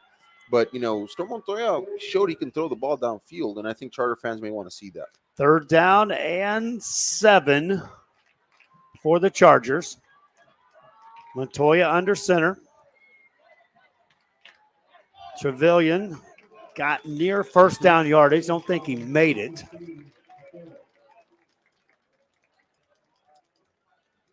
They're going to spot it just short. And so fourth down. And now the Chargers will take a timeout. 4th and 1 coming up. Interesting call for Brownsville Veterans. And again, I go back to games I called in the Dome, games I called in the Coastal Bend. It always seemed like there was this 2 or 3 minute span. And this is where you feel this is where games have been lost. Right. A touchdown, 49 seconds doesn't seem like a lot, but with athletes all over the field, sure, it's possible. You don't get a first down here. A quick touchdown, second half starts. Miller has the football. This could go from 14 to 28 before Brownsville Veterans touches the football again. This is crucial right here. They're going to go for it. I go play action, then go to number 88, Nick Tovad. You got a big body tight end in there. He can get past the linebacker crew. You need a first down here, and you got to go downfield. Tovar, Jerry Gomez have been quiet thus far here in this game. And it's not like Brownsville Veterans can't throw the football. They can. They race up to the line, turn, pitch it out, run it left. That's a first down and more. Cross the 35, down to the 30, to about the 28. Well, I tell you what, Coach A.C. Amina just said, you know what, we're going to go old school, and they're going again. Trio with his best carry. Watch this. No, they're going to replay that last play, but that was goal line style right there, right? I mean, they put everybody up on the line. They went quick, and it was all block. Everybody is a lineman, basically, and just a great job of getting a big push. Clock stopped. Second down now for the Chargers. Montoya under center. Gonna throw. Has time. No, hit. Ball comes loose. Picked up by the Buccaneers and tackled at the 45. Joe, when you talked about scoring in the last couple minutes of the first half into the second, you didn't talk about it on the defensive side of the ball, right? And that's almost what we had right there, and just great pressure there by Corpus Christi Miller. And we've been talking about it and saying, throw the ball, throw the ball, throw the ball. Well, Miller was in the backfield fast. And check this replay out here. He goes up, sets up, and then from behind right there, just gets a nice strip sack, and looks like the ball is fumbled, and that's Corpus Christi Miller football. Third fumble of the first half and an interception for Brownsville Veterans. 25 seconds remaining here in the half, and the Buccaneer offense is back on the field. Trevor Long drops back to throw. Slings a pass that's caught by Holmes. Corey Holmes is wrapped up and taken down. Good strong tackle there by the Chargers. Yeah, Pineda there, the junior defensive back. He would not let go of that ankle, because if he did let go, he was going to be gone. 13 of 21 passing for Long. Buccaneers take a timeout with 17 seconds left here in the first half. And here's where at least you can hang your hat on the Brownsville Veterans side of saying, when Long drops back on a deep route kind of pass play, we've been able to apply pressure. Right. You got to protect that middle of the field, though, which has been open. 2nd down and 9 is the call after the 1-yard catch. For Corey Holmes, that's just his 2nd catch in the first half. Ethan Vella's been the guy with 5 catches and 45 yards. Long sets him down. 2nd and 9. Steps up. Has a lot of time now. Waits, delivers. That's going to be tipped and nearly intercepted. Yeah, 21, Mickey Rodriguez had his hand on that football, and if he was just about 2 inches up higher in the air, he would have had an interception. But great play stop right there for this Brownsville. They cannot give up another touchdown here at the end of the first half. No, 9 seconds to go in the half. It's 3rd and 9. Trevor Long now 13 of 22 for 189. Brownsville Veterans with just over 100 yards of offense. Miller with 227. Running play here. They went conservative. Taylor on the carry got 7, and that'll do it for the first half.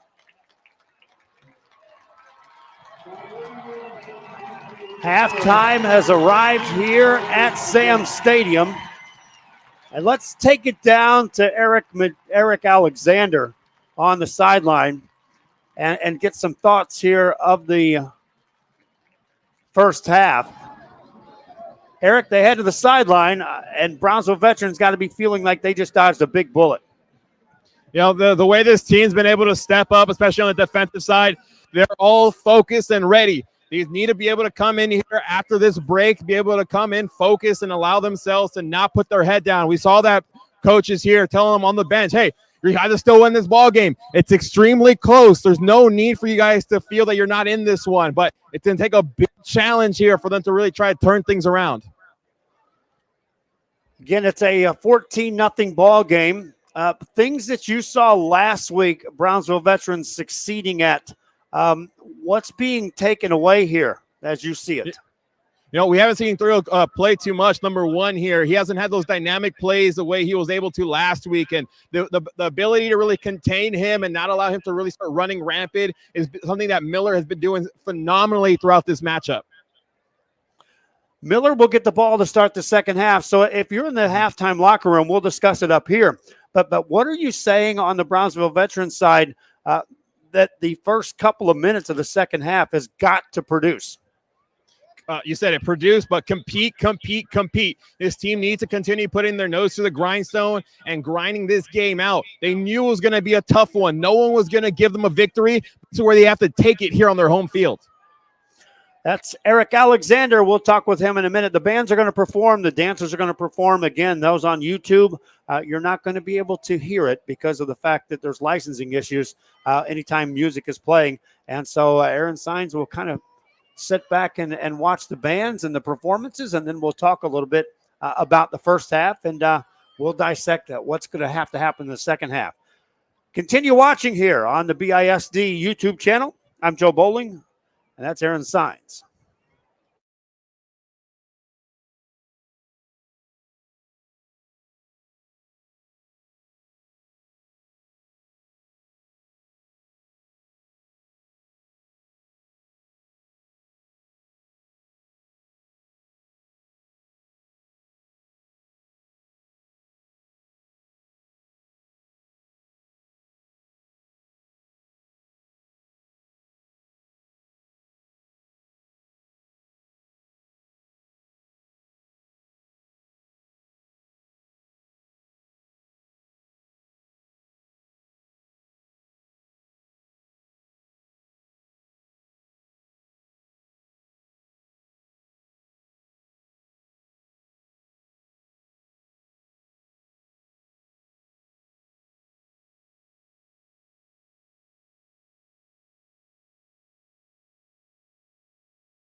we got our side recorded, boys. Again, Brownsville Veterans is the first team to make their way back out. Miller joins them right there in sync. And, man, I just look at the first possession of the second half, and I think it's kind of like the coin toss to start the ball game. That decides who gets the ball. I think the first possession of the second half could decide who wins this football game. It really could. It could be one of those where you kind of just keep moving forward and never look back. And especially for this Miller squad, they don't need anything to get up for this game. They're already excited. They're already going and knowing that they can come out and put themselves that much further in front of the race. I see them just continue trying to keep their head up and trying to push Brownsville Vets down. Miller, last time they were in the semifinals, I was born, 1963. Last time Miller was here playing a football game against a Brownsville team was 1969. Brownsville won that game. They were smaller schools then, and it was a different setup the way the UIL had worked. But there is some history to be made here. But Miller trying to get back. They won a state championship. That was in the early 60s. They did get to the semifinals, though, in 1963, and they're trying to get there again. Brownsville Veterans trying to get there for a first time ever for a Brownsville school. And in the ever category, I know we have a state champion down here in the RGV, and that's Donnie. You never want to take away from that. But we've never had a 5 or 6A team make it to the semifinals. That's how big this game is. I'm happy you brought that up. I was able to talk to some of the fans on the sideline when I was down there, and I asked them, what does this mean to this community? They said it's historical. We're out here. We don't know what to expect. We're just happy that our fans get to have this type of interaction. And we're talking about how the community is going to erupt if they come down and win this game. I think pandemonium. I think the goalposts might come down. You might see them in the Rio Grande River later here tonight. But is this kind of one of those games for Brownsville for the entire RGV? It's going to be a huge momentum if they can just find something to hang their hat on. You know, the year that Harlingen beat Warren, I'm going to go back to that because, again, that to me, that was one of the bigger games that I witnessed of a victory of a Rio Grande Valley team. And it goes back to 2011. It took that long, a dozen years to get back to a game of this level. But had they won the next one, and they were up against it, but it was a winnable football game if all the stars lined up. That was the last chance that we looked at a Rio Grande Valley team and said, we can get to round 5. Now, this year, a lot of eyes looked at PSJ North early on and said, you know what? 22 returning starters, all that beef up front, all that experience, all that talent. We might have a round 5 team. Well, we're a half away. We're still saying we could have a round 5 team out of the RGV. It all rests on this Brownsville Veterans team. I'll tell you what, this is the closest that anybody's been in a while, right? And to be down 14-0, remember, look at Miller. They started out the playoffs against Martin. They scored 77 points. Against Edinburgh Greta, 49. Against Victoria West, 51. So to be 14-0, it's close. It's still tangible. Brownsville Veterans Memorial, the RGV can still feel it right now. I agree with you wholeheartedly. Both of you, this drive right here could determine the rest of the game. As the Miller Buccaneers make their way back out, the Chargers make their way back over to their tunnel, and they'll run out. We got a minute 24 to go. Again, Eric, did the atmosphere of this thing change much after the point scored, or could you still feel the energy right there behind those Chargers? I still feel the energy. I don't think this team's going to put their head down, especially here at home. I'm just looking for them to find some confidence for themselves, and it's all going to be decided on this first drive. If they're going to stay in this, I feel we're going to see a lot of where this next half of football goes by seeing how Miller comes out and this defense can come out and get a big stop, because we know for the first half of football, you're trying to dip your big toe into the water, see what you can do as the boys in red coming out of their tunnel ready to represent the Rio Grande Valley. They are ready, and they are pumped up. Hey, Aaron, I didn't throw this out there.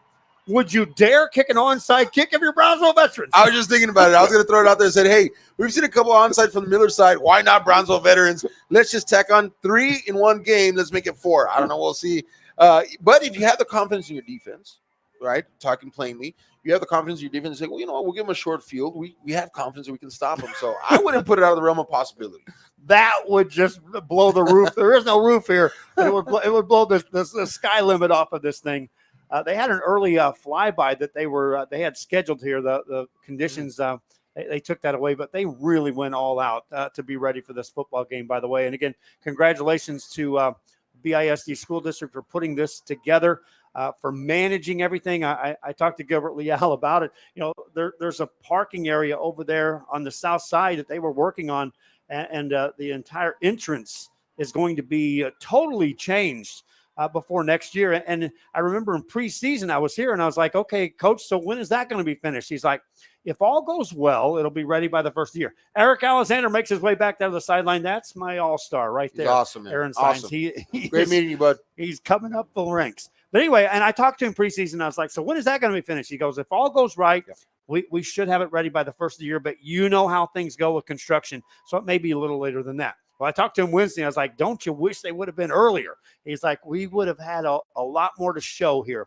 But this stadium certainly, I like the setting. I like everything that's been done here. And again, appreciation to BISD for what they put together here in this broadcast. And the place to broadcast the game, the space Awesome. we've got here, buddy. Love it. Love it. Here. Love it. Chargers tee it up. And this second half is ready to begin. A trip to round 5 on the line between Miller and Brownsville Veterans. Officials are ready. And the kick is a short kick. It's going to be fielded at the 20. They'll fake a reverse out of that and bring it up the middle of the field. And look out here.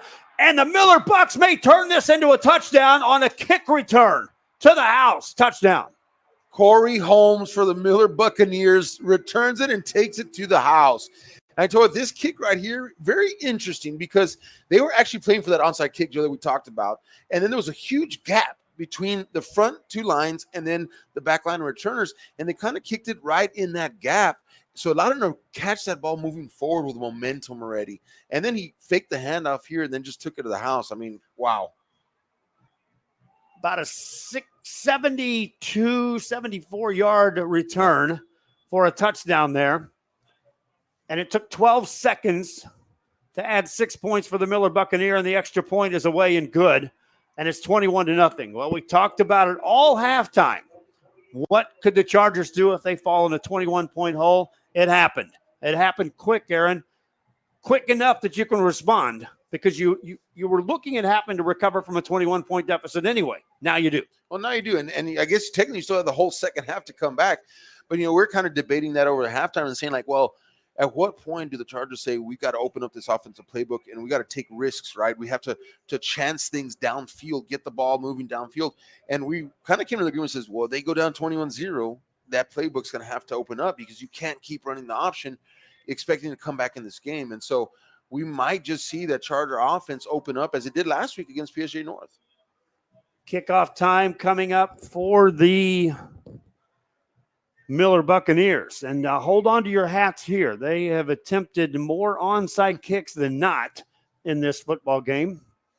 And scoring in that fashion on a kick return for a touchdown, do not put it out of the realm that they could indeed look to do that again, go for an onside kick. They've recovered one already here in this football game.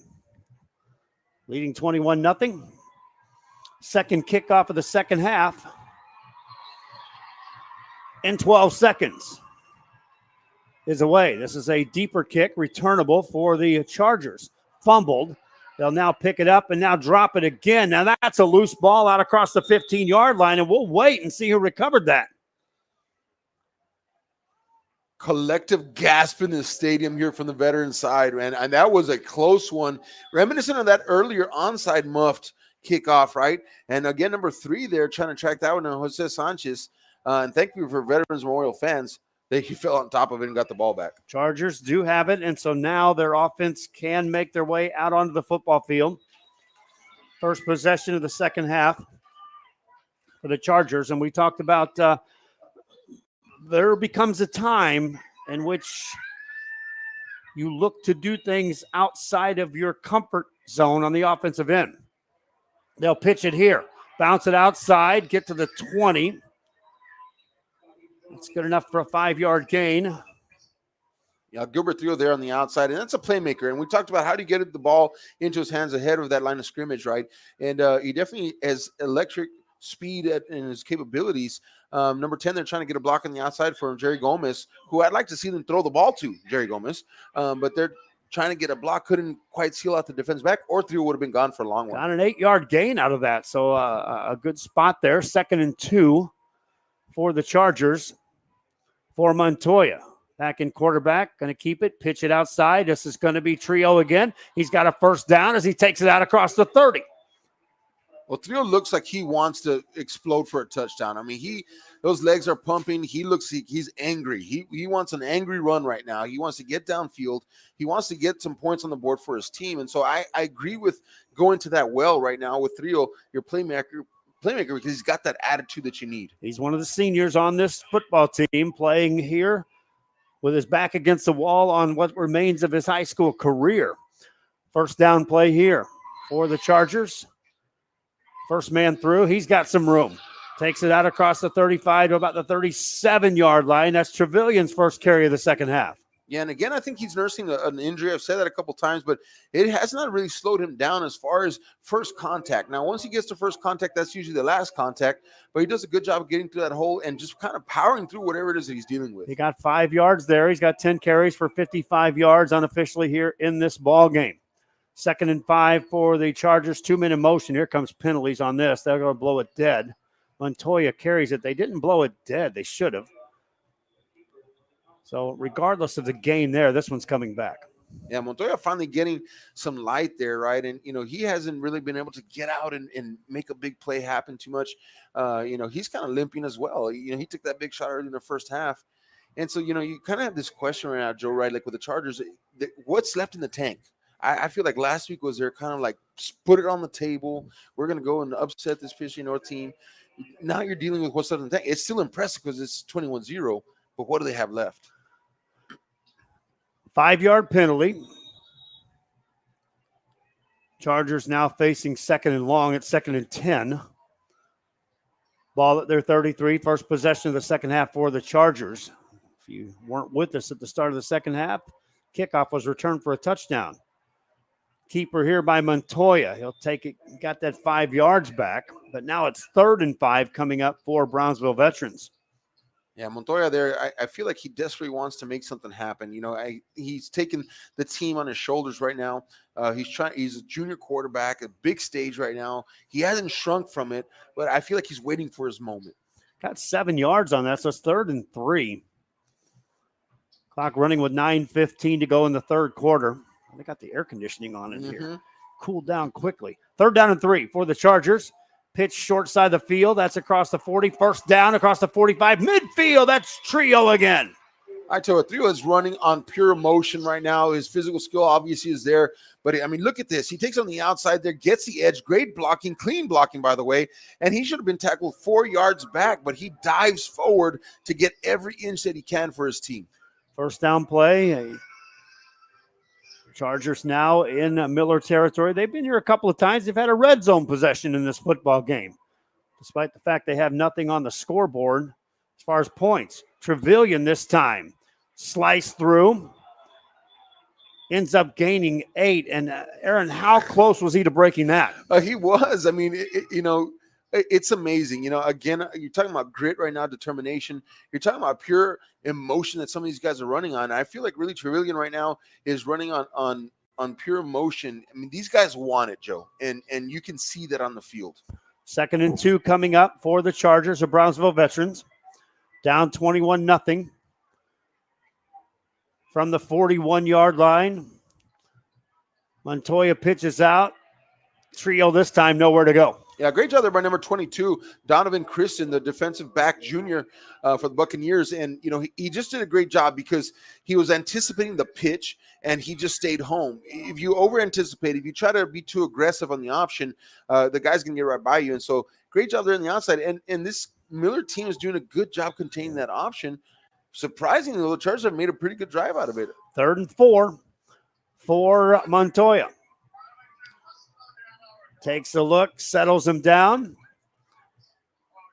Going to keep it, get a first down, and across the 35 to about the 33. Chains move again. Yeah, this offense needs Storm Montoya, number 7, to have some more bursts like that. They need him to kind of shoulder the offense right now, get that spark for this offense so that way they can get some anticipation. Watch this replay here. He just follows his blocker, very wise, very smart, and he just chips away on the inside of that defense. First down play here for the Chargers. 7:10 to go here in the third quarter of play. Gonna throw, looking, right side. Man, there, it's incomplete. That was set up. Was there. Trio, he had a step. I mean, it was a beautifully called play. He was kind of skirting on the outside. One more step, and he would have caught that in momentum, right? With momentum, and he would have gone straight for the end zone. I mean, it was there. The play call was right. The execution was just a tiny bit off. 2nd and 10. 7:03 to go. Here in the third. Montoya with a receiver to the right side this time. Going to pitch it. It's going to be Trio. Trio tries to get to the outside. Hit. Thrown down. Didn't get back to the line of scrimmage. A loss of 2. Look, Donovan Christian, a defensive back on the outside, on the strong side of the field, he's got this option read. It's down. Stop running that side, right? He is doing a great job of just breaking down, keeping contained, and he's not allowing anybody to get outside of him. And so the option run on that strong side of the field, he is there every time. That's how big that incomplete pass was as well. Not only was it a chance to score points, but because it was incomplete, it became 2nd and long. Now it's 3rd and even longer after the loss. It's 3rd and 12 for the Chargers and Montoya. Under center. This time the Miller Buccaneers are able to shut down Trio on the carry. May have gained 2, but it's 4th and 10 coming up. Yeah, Delson Cavan is there, that standout linebacker for these Buccaneers, and does a great job of just kind of sliding down the line of scrimmage. And, you know, this option, right, they've been going option right, option left, option right, option left. And sometimes they'll break one up the middle when he doesn't go to his primary options. And so, you know, it's got some wrinkles to it, but pretty much, Joe, if they're playing discipline, Miller, they're going to be stopping this option run. They've got to break out from it. 4th and 12. To get a first down, football has to get inside, well, to the 23 of Miller will assure you a first down for Brownsville Veterans. Montoya drops back to throw. Gets rid of it. Got a man. Caught. First down and more. Chargers convert on 4th down. Number 10, Jerry Gomez, right? Senior wide receiver. I've seen this guy. Watch this on the replay. It's an out route timing pattern. He turns his head. The ball is right on the money. And then he gets some more some yards after catch. You've got to go to this senior receiver. You've got to give him a chance to make some plays. Chargers in a red zone possession. Second time they've been here in the ball game. Montoya hands it off as Trevelyan. He'll gain, a good 4. Well, clock running, Aaron. It's this is one of those drives that Brownsville Veterans has been waiting to put together, in which you keep Miller off the field. And if it weren't coming off the tail end of a return kickoff for a touchdown, this place would be going bonkers below us. Right now, crowd's still kind of antsy waiting. It's going to take a touchdown right here. 2nd down for the Chargers.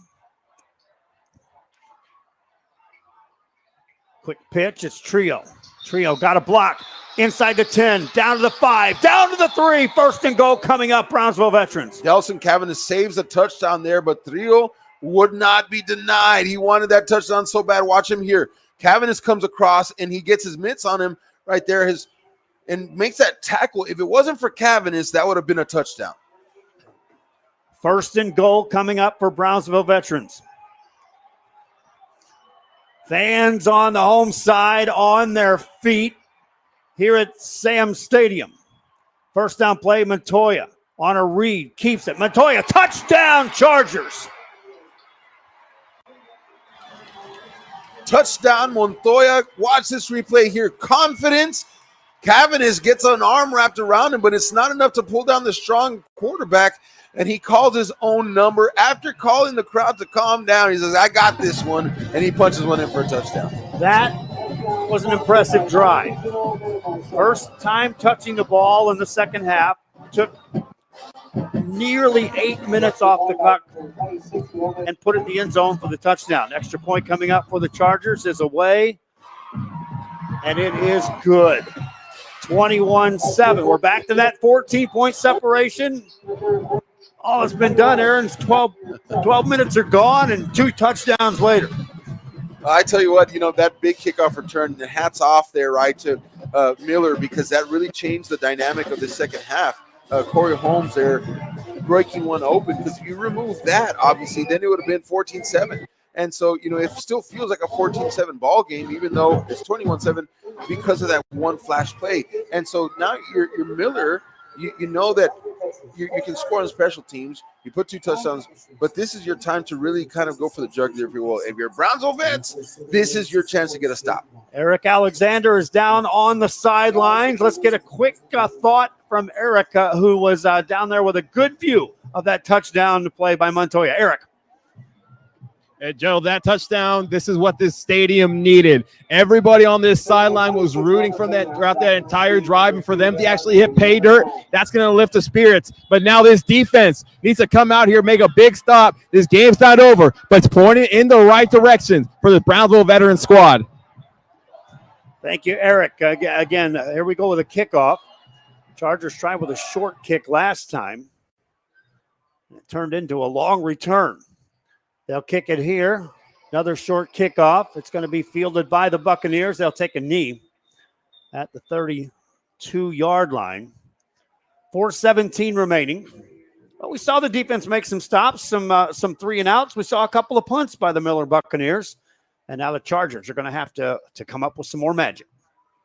All right, defense has been called on a lot tonight for the Chargers. Miller, I said this during halftime, and we have not been able to see them here in the second half, right, because of that special teams play. But Miller felt really like they were warming up that offense at the end of the first half.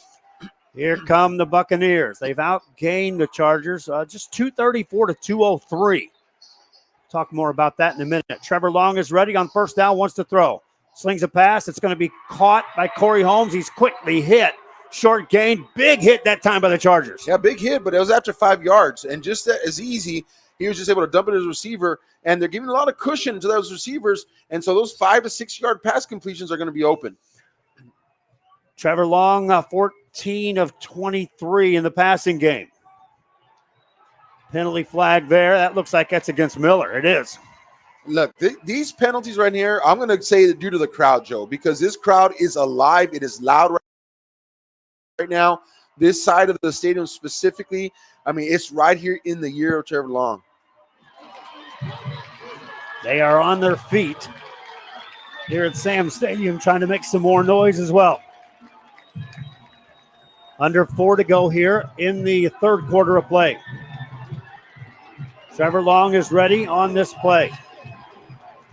Going to throw again. He's got a man this time. It's caught. Yards after the catch, man. It looked like a textbook hold out there, but no call. And that is going to be close to first down yardage on a catch by Ethan Vela. Yeah, and Vela, the slot receiver, and he's been getting a lot of play because for whatever reason, right, and it's the Brownsville defensive plan, they're not able to get to their big-time receiver. So Ethan Vela has been playing from that slot, and he's been getting a lot of action there in the middle of the field. 6 catch for 53 yards for Vela. High snap, Long catches it, hands it off, bouncing off a tackler is Broderick Taylor. At outside the 50 to about the 48-yard line. That's another 8 yards. And again, he never shifted into that second gear, did he? He doesn't. And, it's really impressive because he still picks up 7-8 yards. And, I'd like to see him open it up, right? And just run down the sideline like we did earlier in the game. But, he's kind of in that first gear, and it's enough to get him almost first down yardage every time he touches the ball. Got out of bounds after a 7-yard gain. 2nd and 3. Long hands it off. That's a first down run as they go back to Broderick Taylor. Stacked up and now thrown down. But not before he gains the first down. Yeah, big first down there for Broderick Taylor. And, kind of the defense doing a good job of swarming to him, but it's a little bit too late. By the time they get to him, he's already 3, 4, 5 yards deep. And by that time, then he's going to push the pile another few yards. And so he's kind of just a very easy-going runner, but he picks up a lot of yardage very easily. Clock running, under 3 minutes to go. Miller in no real hurry now on this offense. We saw him in true hurry-up fashion earlier in the ball game. Here, up 2 scores. Another handoff. This time, nothing doing. Taylor hit in the backfield, fell forward, gained a yard. That's it. Matt Maldonado, the senior defensive end there on the tackle, doing a great job of just meeting Taylor right at the line of scrimmage. Watch this. Right at the line of scrimmage, you can see there's a first down marker. They actually meet him right behind it, but he's able to fall forward right back to the original line of scrimmage. 2nd and 10 for the Buccaneers. Clock running with 2:26 to go here in the third quarter.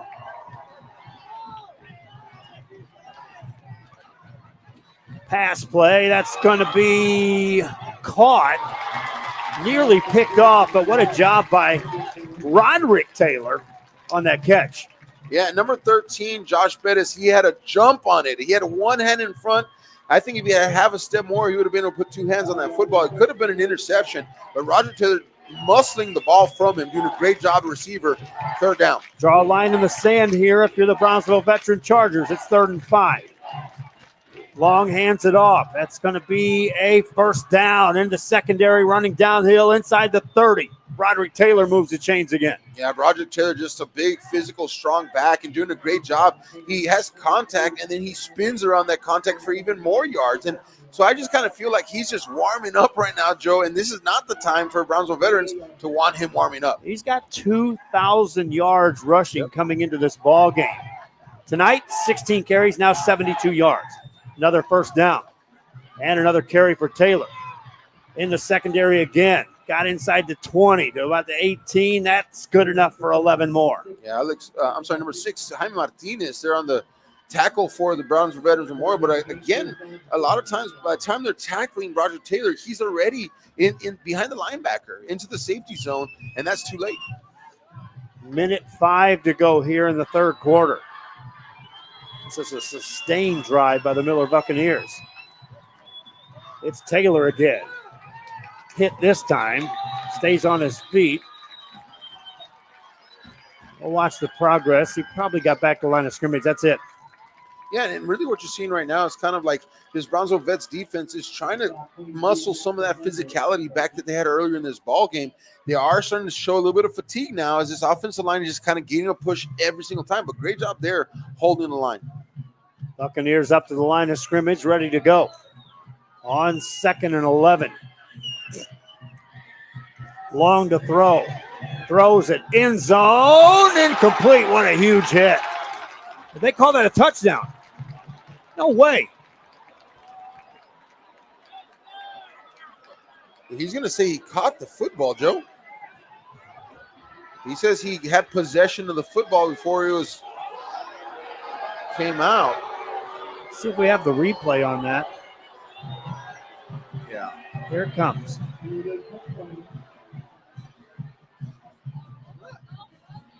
Oh, wow. There's no review, though, in high school football, No. Joe. There's no review. You can't throw a red flag and review it in high school football. Touchdown, Buccaneers. They go up 27-7. And an extra point is away and good. Wow. I'm kind of speechless after that one, Joe, and that's hard for me to get to that point. Me too. Because, I would love to watch that replay slowly and kind of pick that apart. But, for those folks out there wondering, yeah, there's a big screen here. They show the replay, but there's no instant replay in high school football. So 2 for me, the decision not to measure early in the game. Yep. And then this one now. So they started discussing it. This is a group out of Houston. Well, it's done. The extra point's up. It's been good. It's a touchdown. Yeah, it's not coming back, It's folks. now history. It'll be debated for a long time. Yeah, and I did see he did catch the ball. He did go to the ground, right? But it's that whole what is the process of a catch? Yeah. And honestly, it's not a science. It's going to be more dependent on what is seen in the moment. Back to Des caught it. All right, let's go back to that point. And so he did catch the football. He did go to the ground. The ground caused the fumble. Eric Madera, or Eric Alexander, that is on the sideline. And Eric, you had a really good view of that down there. We had an instant replay. You tell me, catch, no catch? That's a tough one. I've been debating down here to see it. It looked like he had fallen on the floor and knee touched when that ball popped out. I would have thought they would have overturned that and say no good, but Sometimes you need highlight plays here in the fourth round. That's going to be one that you look back at the end of this game and say, how did he catch that? But Brownsville Vets, you knew it was going to be a tough game. Can't put your head down, still have 12 minutes of play. Kickoff by the Buccaneers. Deep kick this time, fielded by the Chargers, dropped again. Pick it up, now bring it out to the 15, now to the 20, and that's it. Buccaneers saying they took the football away, but I think they had blown the progress dead. You kind of get this feeling right now, Joe, that Miller is kind of poised now, right? They've got that touchdown call. They have this another muff on a kickoff, and you kind of feel like if Brownsville doesn't do anything on this drive here, Miller could really run away with this thing. Well, they're up 28-7, and the importance of it is that, well, Brownsville Veteran had success, scored on a drive. It took 8 minutes to do it. Right. And then it was answered not just by points, but by a sustained drive by the Miller Buccaneers. Who were like, you want to play time? Okay, we'll play clock now.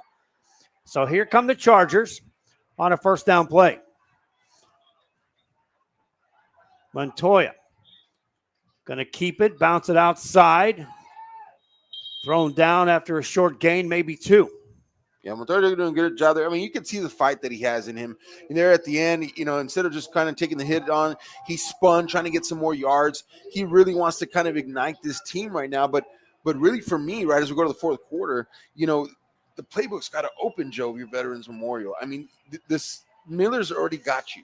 They know what you're doing. Yes, you had a drive that scored a touchdown, but really right now, if you're Miller, you're just kind of like, just keep doing the same thing. We know what you're going to do. Yeah, we would almost let you score what would be a scripted Brownsville Veterans type of score, and that is 6-7 minute drive. We'll give you 2 of those, sure, and still beat you by a touchdown. That's right. You got to have a quick strike ability right now, your Brownsville Veterans Memorial, because you're down 3 touchdowns. And so an 8 minute drive is not going to win you the game right now.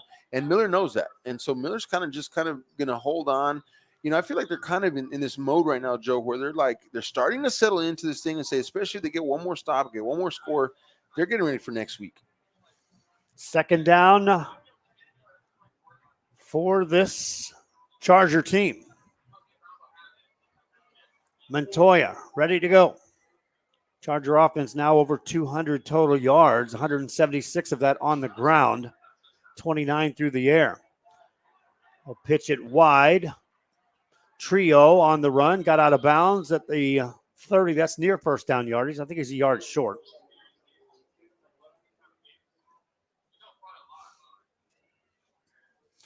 Gilbert Trio, yeah, it's going to be 3rd and 1. So if you're Brownsville Veterans, you have to look at stuff like that. If you're gonna stay on the ground, get out of bounds. The clock is not your friend at all. No. Nothing on that big scoreboard is your friend at all. 3rd down here and 1. Montoya hands it off. It's good enough for a first down. I'm watching this kind of develop right now, and the offense is moving the chains. It is moving the chains. The offense has been productive, past couple of drives. But when you're down this much with, like you said, the clock is not your friend. Like, this is not the offense that you need in this scenario. This is where you really need to go spread offense. You got to get a few receivers out there with some options and try to stretch the field. Trevelyan got the first down. Now the clock is running once again. They do stop it in high school after a first down. But Brownsville Veterans will still back in the huddle. And so precious time goes away there. Trio catches, hesitates, and that allows lots of white jerseys to join him. He might gain 1 on the play. Yeah, Miller is kind of, they've been able to set in their base defense, and right, they haven't had to really switch out of it. They haven't had to bring in different, packages or whatever, because the offense really hasn't changed too much throughout the game. And so, right now where the Chargers are making way is when a player makes a good play, basically. But Miller's defense is on it. Under 11 to go here in the 4th. 28-7 the lead. Miller on top. Last second pitch to Trio. He might gain a yard again. Stays in bounds. They gave him 2. It's 3rd and 7 coming up. Jaden Vela there on the stop, number 20, doing a great job. And you see another sophomore. Miller's kind of loaded in the defensive backfield with sophomores, young players. Great experience for them here in this level of the playoffs, right? But really, kind of going back to that, I know it's kind of going back to the same conversation, Joe. There's only so many ways you can run the option. 3rd down and a bundle. Call it 7. Short 7. Montoya has time to throw, delivers. That's going to be caught. 1st down. There he is. There's Nick Tovar. Nick Tovar, number 88, is one of the tallest players on the field. You can kind of see this. Watch this. Great job there. Gets in space. Nobody's expecting him to get the ball because he hasn't had a target all game long, and he slips right behind that linebacker in front of the safety. And he's a big, great target for Brownsville Vets to keep dumping the ball off to. The senior tight end moves the chains. Ball squarely on the 50-yard line. Stop the clock with 10:04 to go as he got out of bounds. 3 backs now in the backfield behind Montoya. Going to throw again. Delivers a deep ball downfield. Got a man. It's incomplete. Looking for Jerry Gomez. Jerry Gomez had it. It was in the bread basket right there in between his 2 hands. I mean, it was a tough spot. He had to manipulate his body, right, to catch that. But great throw, outside shoulder, right on the sideline. That's what they need more of right now. Now, the only thing is you're putting Jerry Gomez out there by himself. He's the only receiver split out. And so all the pressure from the safety and all eyes are going to be on him. You got to offer another opposite option on the other end of the field. Gomez lines up wide left. Under 10 to go. Montoya pitches it to Trio. Trio got a block on the outside. Now he takes it upfield. Trio still on his feet. Got it to the 30-yard line. Yeah, great job there. That's a playmaker. Like I said, there's only so many ways you can win the option. That time he actually gets a play, makes a play, and there's a flag on the field. Penalty found at the end of that. Looks like that's against the Miller Buccaneers. As the ball's down at the 30-yard line momentarily.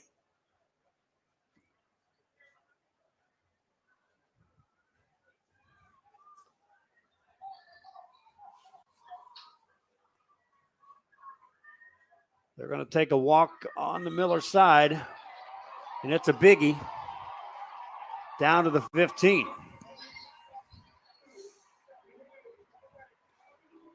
We've reached a point in which, if you're on the Brownsville Veterans side, an awful lot has to go right in a short period of time. It all starts right here. Red zone possession, ball at the 15-yard line of the Miller Buccaneers. Buccaneers up by 3 scores. Montoya going to keep it. Got a block to the outside. Runs past the man. Through another. And he is in. Touchdown.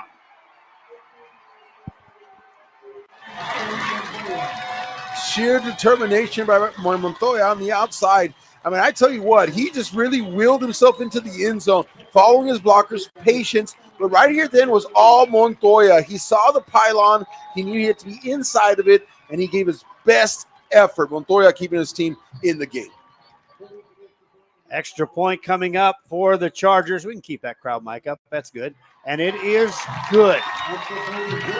28-14. Each team has had the ball twice in the second half. Each team has scored twice in the second half. Miller's saying every bit. We'll trade scores. We're up 2. They get the football. Aaron Signs, is it now that you dial up the onside kick? Well, I tell you what, why not? And I think you have to, because your offense there did get a score in right there, but it was a long drive once again. And so you got to give your offense short field to work with and with little time. And so I think the best option is, you go for the onside right now, unless you really feel that your defense can pin them deep. And last drive showed that Miller was starting to warm up and really move the ball at will. Second touchdown run of the ball game for Storm Montoya for Brownsville Veterans. And Miller already out with the return man. I was going to throw it down to Eric, but we'll get him in a moment and get his thoughts. Maybe we'll be talking about an onside kick attempt here. Miller brings the return man further upfield. If you want to pin him deep, kick it deep. Keep it in bounds, keep it in play, and let this ball land at the 10, and let's see who races back and gets it. Short kick. Fair catch is called for and made. That was a little danger zone there. If he would have tripped over that, his teammate there, that would have been a mess. So Miller's offense makes their way on the field. What have they done so far this evening? 308 yards of total offense, 83 on the ground, 225 through the air. Most of that rushing yards came on the last possession. They're back out here leading 28-14, 9:44 remaining in the fourth. Trevor Long trying to guide his team into the fifth round. First down play here, handoff. Good second effort that time by Broderick Taylor. Hey, you ask about a second gear? There it was for just a second. He at least shifted into second. Yeah, and Charger defense doing a great job of swarming to the football, and really they're kind of keen on him right now because last drive he took most of the snaps, he took most of the handoffs, and he's going right up the gut, not doing anything fancy. And so right now, Red Judges are saying, where's 21? And they're trying to get after him. 19 carries, 88 yards on the ground for Broderick Taylor. Now the Buccaneers are in clock management. Play clock under 10. Long on 2nd and 6. Taylor this time is hit and shut down. Gain of about a yard, and you start circling plays as, is this the play of the game so far? Watch number 33, Matt Maldonado. He gets down there on his calves, and he just doesn't let go. And that's tough when you have such a strong runner with strong legs like that. And so hats off to number 33, Maldonado, for making that stop. 3rd and 6 for the Buccaneers. Again, they're in clock management. Play clock at 20. Game clock at 8:34. See how long they go before they take the snap. It's a quick snap and a pass play, and that's going to picked off. Chargers pick it off. Take it inside the 20. There's your big play.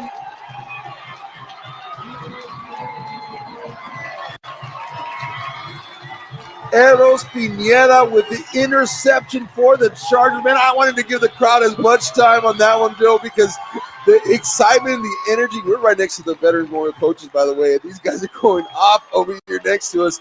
And Pineda just does a great job. He just jumped that route. They've been close a couple times tonight on Trevor Long, and finally Pineda is able to get one for his team.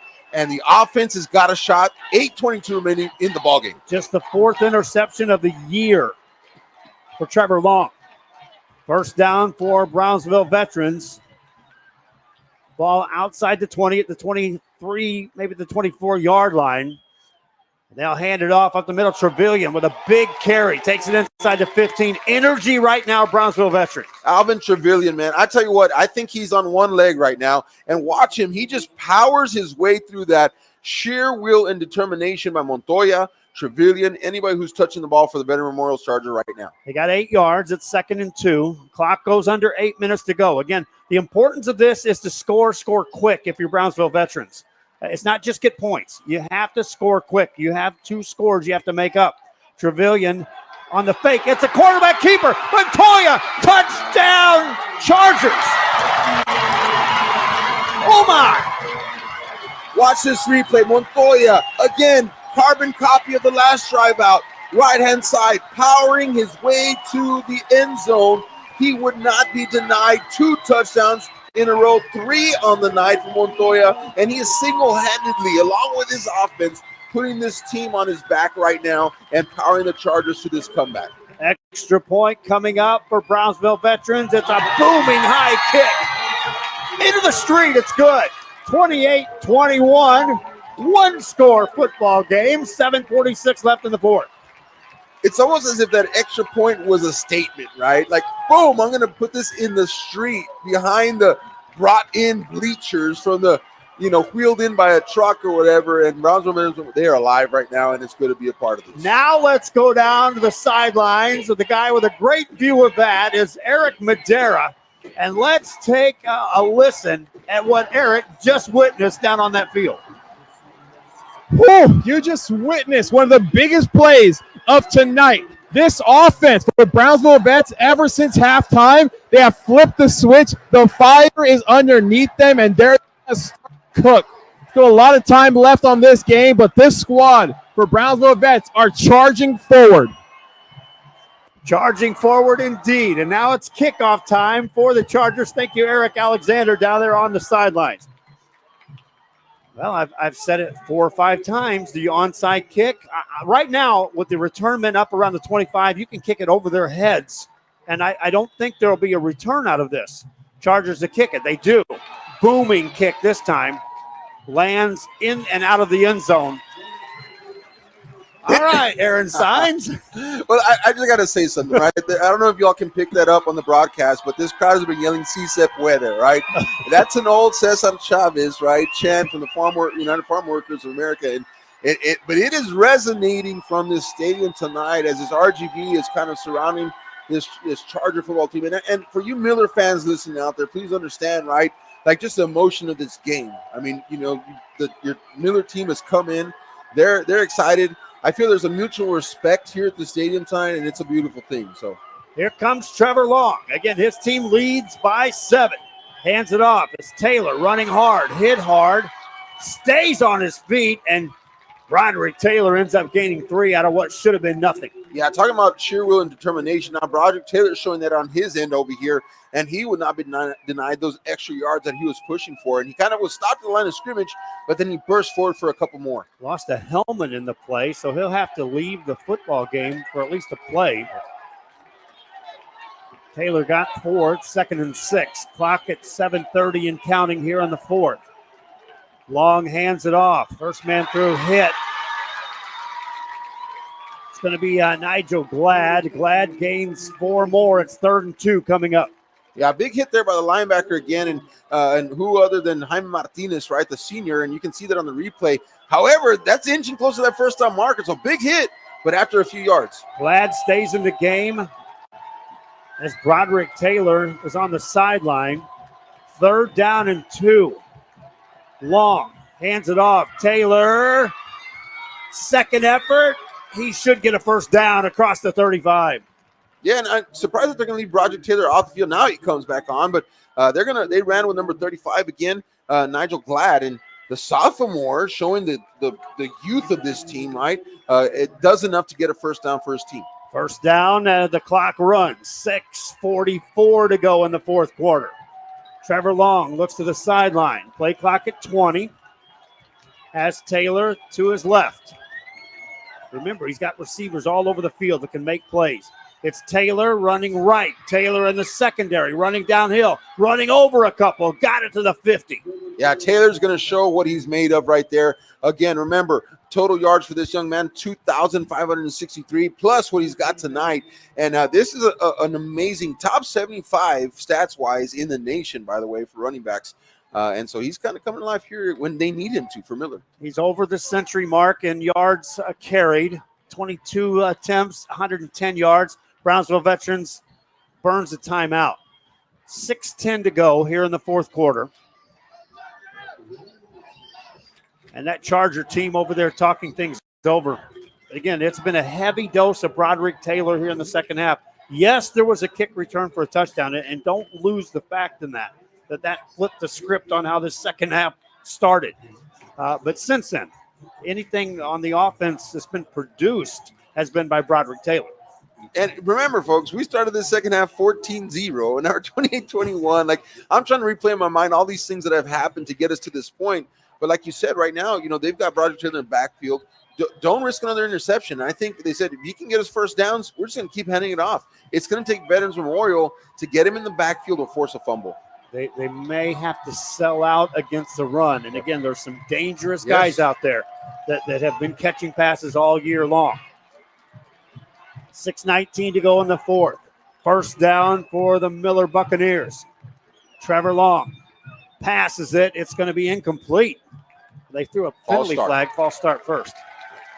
Do you decline it? If they didn't blow it dead, they can decline that. Okay.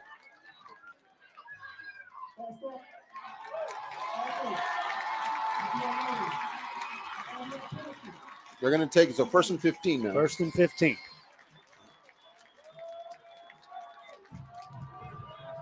Von Miller running right behind number 74, Keyshawn Lewis, that offensive guard on the left-hand side. First down for the Buccaneers. This is Taylor. Taylor got to the 50. That's about it. 2 yards, clock going to run. Yeah, Keyshawn Lewis just cleared out the defensive tackle, and Taylor just found a big old gaping hole, went right through it. But Chargers doing a good job. That secondary, that linebacker's coming up and making a stop. Second down, 14 yards to go. Trevor Long, 17 of 27 for 225 and a touchdown. He also was intercepted in the passing game. Broderick Taylor stands beside him with over 100 rushing yards in the game. Second down play, showing blitz of the Chargers. They give it to Taylor. He's stopped after a short gain, got back near the line of scrimmage, the original line of scrimmage. It's 3rd and 10. Yeah, I tell you what, that could have been offsides, and it could also have been false start. And I think the official kind of said, well, neither of them benefited, so he didn't call either one because there was a blitzing linebacker, and then that left tackle kind of flinched a little bit. But either way, 3rd down and 10. This could be pinpointed as the play that says the Chargers were able to make the comeback, and or the Miller was able to finish him off. I told you to circle a play earlier and say, is this the play of the game? Is this the play of the game? It's 3rd and 10. Blitz coming, setting up a screen, and a big hit. Completed pass, but watch this. Josh Bettis, number 13. He read that screen all over, and he was all over the tackle at the 50-yard line. And they've seen this play. They've been running that screen in the middle of the field successfully. This time they choose to run it swinging left. And I tell you what, he read that. Josh Bettis knew it was coming, and he made a big play. Punt team on the field for Miller. Punt team on the field. Now, the Chargers hadn't been trying to come after the punter, which in this case is Christian Torres. Torres' job here is to try to pin this Charger team deep. Clock is running, by the way, as that was completed pass, and the receiver stayed in bounds. Now the official is going to say Miller wants to call a timeout. They did so right before a 5-yard penalty. 4:03 remains. 28-21 the score. Miller with the lead. Chargers going to get the football, Aaron Saenz. Yeah, and I tell you what, one thing I can't put it too far out of my mind that Miller would try something here because they've been taking risks on the special team side of the football. Now, is this a smart way to kind of run a fake on this one? You got to be ready if you're the Chargers. So I think you're kind of going max protect, right? You want to make sure you don't give anything up, and you're probably going to get pinned back deep if the punt gets off. But I tell you what, there's a lot of momentum. I'm watching a lot of the Chargers here on the sideline, Joe. They're talking it up with their classmates, the cheerleaders, the fans, almost like they have this confidence about them right now, and it's impressive. And I'm feeling it, as a football fan. 4th down, 13 yards to go. If they go for it or fake it, they'll have to take the ball to the Charger 37 to get a first down. Chargers will send a man back to return this kick, and that's Gilbert Trio. We talked about him having some energy, wanting to play with some urgency, wanting to have that big impact play. Snap is a low one, bobbled. Punter's going to have to pick it up, gets the kick away, and it's nearly blocked. It goes out of bounds near the 50. Wow, special teams for Miller has been a tale of two tapes. Watch this. Low snap. It's happened before. We're going to miss it because they're following downfield. But I'm going to tell you what, Brownsville Vets kind of pulled off, right? If they would have gone for the block, someone would have picked that up and taken it for a 6 because they were paying max protect just in case of a fake. They would never get there, regardless of they got the ball on the 50-yard line. Short field for the Brownsville Veterans Memorial Chargers. 3:53 remains in the 4th quarter. And before the snap, the officials get things set. Now we're ready. Montoya under center on a first down play. Trevelyan gets a couple. My eyes was up on Trio, right? Because he was on that third option. And Montoya does such a good job of concealing the handoff. If Trio would have had that one, that guy would have been gone. And so watch out. Watch out that doesn't happen again and Trio gets the ball. 2nd down and 8 yards to go for the Chargers. The short side of the field is the receivers, Jerry Gomez. Trevelyan again this time. Drives forward. Miller Buccaneers are there. They'll gain a couple.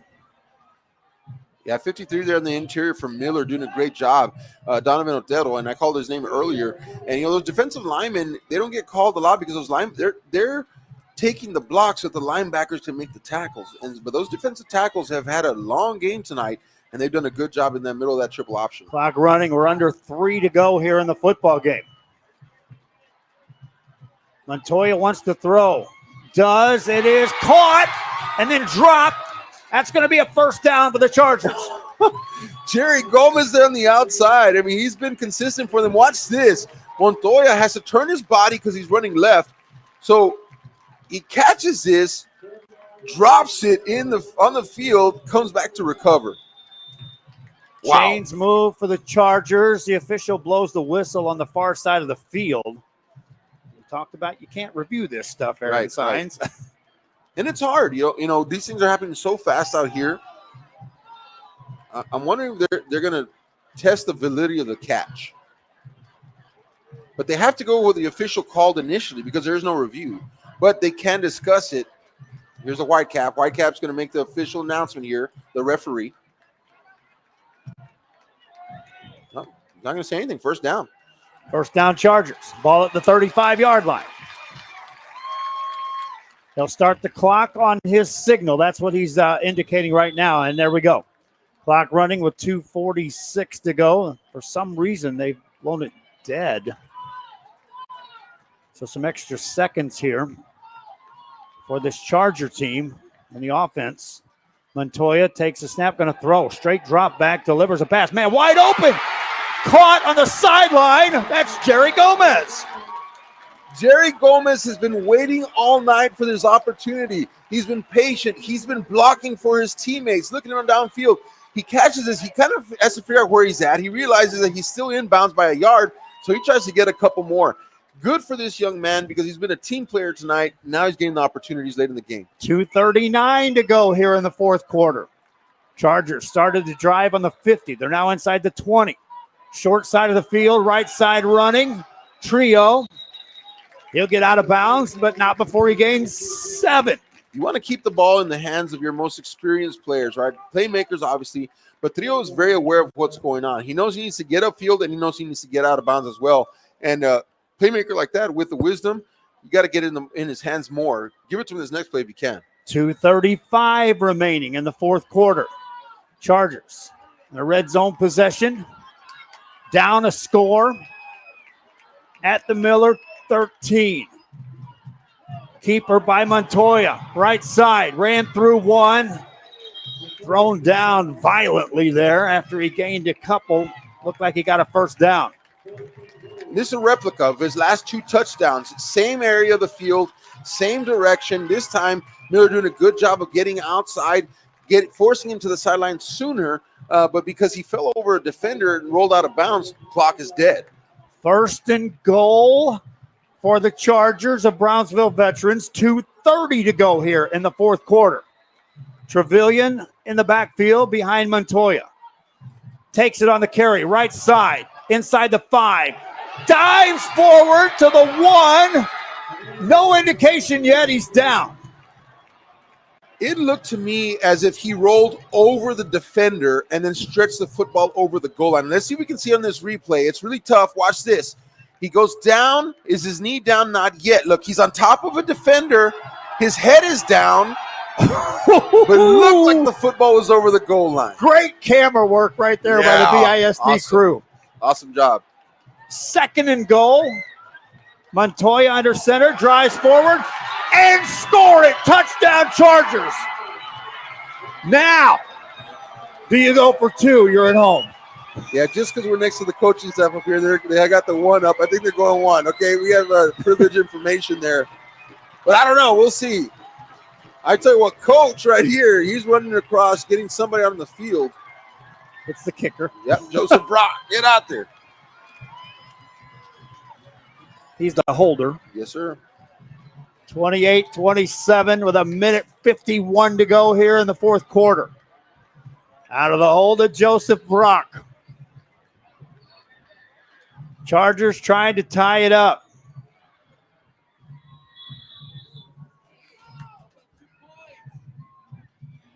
Kick is away. And good. Nothing decided here at Sam Stadium in this regional semifinal. Corpus Christi Miller, Brownsville Veterans, 28 apiece. Joe Bowling, thanks for calling me. How about that? Let's just start with that right now because, wow, what a game to be a part of here in the Rio Grande Valley. Whether you're from Corpus Christi Miller, Brownsville Vets, RGV, South Texas as a whole, I mean, what can you ask? The week after Thanksgiving, Joe Bowling, to be able to have a high school football game, you know, and to be able to have it here on YouTube, free for people to watch. I mean, what an amazing opportunity. Whoever you're rooting for tonight, man, you got to be rooting for football and high school football community. It's awesome. Now, on the other side, the Miller Buccaneers. Yep. If you're looking at a team with lightning capability, This is their ball here game. they come. Yep. They've already scored a touchdown on a kickoff return. They've had big play capabilities and scores. And they've got a minute 51 to go and 2 timeouts left here in the fourth quarter. And a lot of playmakers. This time they drift their return men back more traditional to 15. Last kickoff went in the end zone. And so if you're the Chargers and you got that kind of leg again, I would dare not try to put it in anyone's hands to return this kick. If I were Ramon Reyna, the junior kicker, let it go. He goes with a short kick. It's going to be fielded by the Buccaneers. They'll reverse it to the right side. Chargers are there to contain it, running through a man down to the 50-yard line. I'm not sure what about a that. run. Not sure about that, Joe. I figured that you want to kind of pin them back deep. But the thing is that guess what? You had back there Corey Holmes. And I think that's kind of what they wanted to avoid. Don't kick it deep because, yes, you can pin them, but you got a speedster. Either way, you talked about it. This is the type of team, this is the type of environment that they're poised for. They got the playmakers, 143, not a problem. They can get downfield and make a score quick. That was George Simmons on the return, and he ran over a would-be tackler there. First down here for Trevor Long. Turns, hands it off to Taylor. Taylor stays on his feet. Ends up gaining a good 7 or 8 yards on that play. Broderick Taylor. And this is what Miller's built for, right? They're built for quick strike ability. They're built for playmakers. And this is their ball game. Chargers really have to play outside of the realm of possibility. Trevor Long going to throw it. He completes a pass. Bella fumble on the play. Chargers get it. Oh, my gosh. The huge hit. Watch this. Just watch the play. Big hit when the Chargers needed it most. I said they have to play out of the realm of possibility, and that is exactly what that means. I didn't know what it meant in the moment, but now watching that, I know that that's what that means because there is no other way because Broderick Taylor was going to milk the clock, Joe, and score a touchdown. I'm telling you. But if it wasn't for that fumble, the Chargers would be done right now, and they've got life in them. Minute 15 to go, fourth quarter. Now the Chargers have the football and 2 timeouts. Montoya has been perfect in possessions here in the second half. Wants to throw here. Has time, delivers a pass. It's going to be, was that caught? No, incomplete. Yeah, incomplete. Good defensive play there by number 22 of Miller, Donovan Kristen, and he just was on him all day. But I'm telling you what, they're going to Jerry Gomez. It's almost like they've been kind of hiding him in the background, and also now here he is, and he's making some plays. Just a little bit underthrown there, but the Chargers still have the advantage. 2nd and 10, incomplete pass. Now Montoya 5 of 11 for 70 yards in passing. Still a minute 10 to go. Going to throw again. Now going to run. Ton of room down the left side. Montoya to the 45 and out of bounds. Minute to go. Wow, Montoya was looking to his right. Watch this replay. He's got plenty of time in the pocket. Hats off to the offensive line. He steps up, looks left. There was nobody for about 30 yards, Joe. He had a clear green space to run into, and he sure did. First down, Chargers off of the feet of Montoya. Now you start asking the question, how big is Roman Reyna's leg? Well, we've seen some booming kicks on extra points. Ball at the 43, minute 1 to go. Chargers don't necessarily have to pass the ball much more here, a couple first downs. They're going to throw again. And they go for it all. And there's a penalty flag throw. Now, it's not a spot foul. Aaron Signs will make sure we let fans know that. If this is a pass interference on the defense, it's a 15-yarder. A little bit back and forth jockeying there, but I do feel like the defensive back held him from being able to release back inside to make that catch. We'll see what the Whitecap has to say. And it goes against the defense. Now there's 15 yards. So now I'm going to ask the question. You got Max Cordova listed as a kicker for Brownsville Veterans. We've seen Roman Reyna in the game kicking extra points. Who's got the bigger leg? Gonna find out. I tell you what, the last extra points went over into the street, I think into that apartment complex. He did. He boomed the last one. That's what I was saying. What's his leg? 55 seconds to go. Chargers. Game tied at 28 apiece. Everybody shifts right side for Montoya. Storm Montoya gonna throw. Has time, delivers. That's caught underneath. Tight end catches. Stays on his feet to the 20. That's Nick Tovar's second catch of the game. Yeah, biggest body on the field, especially for the Chargers. And he's been open in that midsection of the field all game long. And now it's time to kind of get him the football here in this one. I'm going to tell you what, I'm going to do the math here. A little extracurricular going on there at the end, Joe. You see that? It'd be a 47-yard field goal or 37-yard field goal from right here. At the 20 now. So yep. 20 plus 7 plus 10, right? Yeah, 34 seconds to go. Timeout was called. Wow. Second timeout of the half called. Let's go down to Eric Madera on the sideline. Eric, you saw him warming up in kickoffs. Were you paying attention how big Roman Reyna's leg is? Possibly. You know, we're looking at the Brownsville Vets kicker here. I feel his sweet spot is going to be inside this 25. That's where you get the most consistent from him. He was banging some shots back from this 30. You want to make his life easy here, especially with the crowds on their feet. Huge moment. But we'll see what Brownsville Vets wants to do. Kicker in their back pocket to get this. All right, you heard it. He said he was booming kicks inside right at the 30-yard line. And so the sweet spot was to get it to the 25. Chargers with one timeout remaining. It's 2nd down and 1. You can do a lot of things on 2nd and 1. Montoya is ready. Pitches it. Right side, it's Trio. Trio inside the 10. Trio down to the 5. Trio to the 1. To the goal line. Touchdown, Trio! Brownsville Veterans takes the lead. You said he was going to have a big play. Had to have a big look at this guy go. From this moment he came out in the second half, this guy was not going to quit on his team. I could tell from the first drive that he had something inside him that he was not going to give in on, and he gets a touchdown, the go-ahead touchdown for the Chargers. 25 seconds left.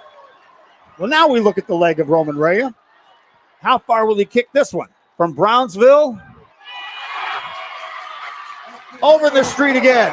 35-28, Brownsville Veterans. This team was down 28-7 in the fourth quarter. Joe, look, you got to take the emotions out, right, in this job and say, hold on, timeout. You've got some playmakers from Miller that can still make something happen. You do. But regardless of what happens in this next drive, play, whatever happens, this game is going down in the history books, Joe, as one of the greatest high school games that we have witnessed ever. This is a good one. Wow. Miller, still 25 seconds left. Again, you got to hold the celebration off because of the fact that you've got I'll look at it real quick because I had that stat up earlier. While you look that up, by the way, for those of y'all who are curious, the winner here plays the winner of A&M Consolidated and Smithson Valley. All right, that's on that side. On the other side, you got Abilene, Toledo, Forney, and Lancaster. There's only 8 teams in 5A Division I. Whoever wins tonight, there'll be 4 teams left in 5A Division I in Texas. Buccaneer offense on the season, 7,411 yards on the season. 3,500 in the rushing game, 3,600 in the passing game. Can they score points with one play? Yes, sir. Do they need points in one play? Yes, sir. Special teams have already scored here in the second half as well. If I'm BVM, I'm kicking this ball out of bounds. I'll take that penalty. I'll make them earn it with a play from scrimmage. I'm just an announcer, my friends. A great one at that, Joe. Kickoff by the Chargers, and they'll blow it dead. Timeout call by Brownsville Timeout on a Veterans. kickoff. Well, they wanted to see where the return men were, I'm guessing. Yep.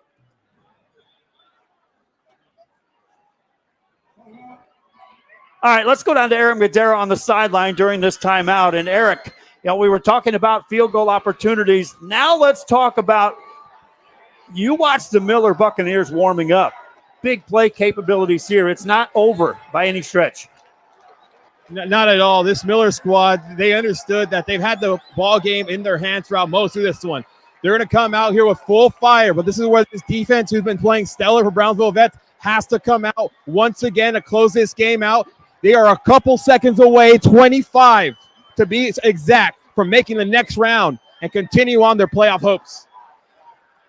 That's Eric Alexander. We'll be going down to him for post-game.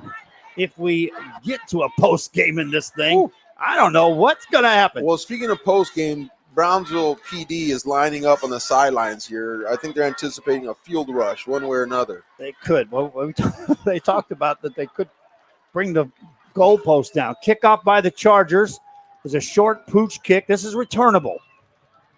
And now they'll bring it to the outside, to the 40. And that's where the Buccaneers will take over. 18 seconds to go. Football at their own 42. Yeah, anytime a Corey Holmes gets a hold of that football, you've got to hold your breath if you're having to go and tackle him downfield, right? And so definitely able to get that taken care of as far as Veterans Memorial goes. Now, here we go. 18 seconds. 2 timeouts remain, Joe. Trevor Long can throw this ball a long way. And so it is not over, folks. And he's got receivers that can go get it. First down play here. Long drops back to throw. Here comes pressure. Wanted to throw a screen, incomplete pass. Long was upset there. Well, I tell you what, pressure for number 55. You got to call him out there. Damian Rodriguez, he's a sophomore defensive end, and he just does a great job of breaking down in front of Long, being an obstruction for his vision downfield, and Long just gets frustrated, and we've seen him frustrated a lot tonight. Second down, 14 seconds to go. 2nd and 10 for the Buccaneers. Chargers back in an ultimate prevent defense. Long slings a pass right side. Caught. Man stays in bounds. He's down. Corpus Christi Miller has 2 timeouts, and they get a timeout momentarily as the first down stops the clock with 7 seconds to go. Yeah, Jaime Martinez, number 6, the big linebacker there on another tackle. He's probably got 5 or 6 tonight. But I just got to say something before we get off air. I have never seen a head coach run around as much as J.C. Ramirez, Joe Bowling. I mean, he is up and down the field. He is talking to players. He's grabbing guys off the sideline. He is one of the most interactive football coaches that I have ever seen, especially in the head coach position. I just got to say that because he's running around here getting kickers, getting placeholders. The guy's everywhere, and so hats off to him. What an amazing job. His players resemble that same attitude and that passion. 7 seconds to go. Ball at the 43-yard line. So now you're in the position of Miller. If you go short, you got to get out of bounds or get a quick timeout. You want to think you got 2 plays. You may only have 1 left, Aaron Saenz. And in high school football, if you're going to get burned deep, you can commit a penalty. Yes. Yes, they'll get another play, but it won't be a spot foul. It's not a spot foul. I've talked to coaches in years past who have told their secondary, in this case, don't give up a touchdown. You commit a penalty. Take a 15-yard penalty. We'll try it again. First down play here for the Buccaneers. Trevor Long drops back to throw. Waits, delivers right side. It's going to be caught and then out of bounds. 3 seconds to go. On a catch by Corey Holmes. This will be the last play, barring a penalty, I should say, but should be the last play. Now, if you're down a touchdown, who do you want? You want a Trevor Long type quarterback in the backfield. Obviously, you want a Corey Holmes, you want a Taylor, you want these guys. And so Miller is going to have to decide whether they're going to shrink under this pressure or step up and realize they've got the tools in the toolbox to make it happen. Chargers, last time they got on this position, I said they've got to play outside of the realm of possibility. Here it is again. They've got an interception in the second half. They dislodged the ball on a fumble. You know, back 12 years ago, I said games should be covered here in the RGV. It should be streamed. We got 41,000 watching right now. Thank you, fans. Thank you, Joe Bowling. Vision, hard work. Here it is. And it'll go from here. It's not over. Not over. What's it take to make me speechless? A little bit. Third down. Here we go. Third down play, ball game, season on the line for somebody. Long back to throw. Has time. Waits. Delivers. End zone. And it is incomplete. Chargers win. Brownsville Veterans, welcome to the 5th round. It's a historical victory on a historical field here at Sam Stadium on a Friday night in December. And they'll play another. Rio Grande Valley, through Brownsville Veterans Memorial, you are going to the top 4 in 5A Division I in the state of Texas. History, right? This end of the valley at this season, this time, is made here in Brownsville, Texas. Amazing moment, Joe Bowling, to witness what has happened here that is bigger than this geographical location. This area, this region, it's for you, folks. What a ball game. What a finish. And it literally came down to an up for grabs ball in the back of the end zone. And we had to wait and see. Was that caught? Was that not caught? We'll see if Eric Madera can get to Coach Ramirez. If Eric Madera can get in front of Coach Ramirez, we'll have him interview Coach about this victory. Eric Alexander, that is. Eric, if you can get there, get to Coach, get your camera in place, and get this historic interview. Si se puede is being yelled out across this stadium, Joe. And I tell you what, yes, it's possible, right? It can be done. And, you know, I think the Chargers really rallied to that battle cry here in the second half. You know, I said it from the beginning. On paper, you know, I would have given it to Miller. I had just the sheer talent, the playmakers, stats, all that. But that believing that they could has produced an amazing outcome here tonight. Down 28-7 at one point in this ball game. You looked at things that needed to happen. Chargers not set up as a team that scores fast. Right? No. The defense, which had said throughout the first half, we'll keep you here. We'll keep you in this game. And they did. They just kept fighting, just kept working. And then the second half, defense is like, okay, you need us to do a little more? We'll cause some turnovers, and we'll give you the ball back. And so, again, as I name a player of the game, which I do for all of the broadcasts I do, gosh darn, you look at you could look at the playmakers. I mean, it's real low-hanging fruit to say Storm Montoya Sure. drove this team down the field. It's 3 rushing touchdowns. But, man, you could take any one of the defenders, and I'm talking any one of the defenders that played the majority of this football game, and say you could be the player of the game because it took them all. Again, Eric Madera, if you can hear me down there and you can get to Coach, I'd like for you to interview Coach. I think that's key. Can you hear? Yeah. Down there on the field. I'm trying to spot him here with my eyes. I know Jammer's down there in the middle of all that. Jammer Ruiz on the camera. Yeah, great footage there. Again, we're trying to get to Coach down on the field. J.C. Ramirez, but hey, so is everybody else. Yeah, that's right. And they will be for the next week.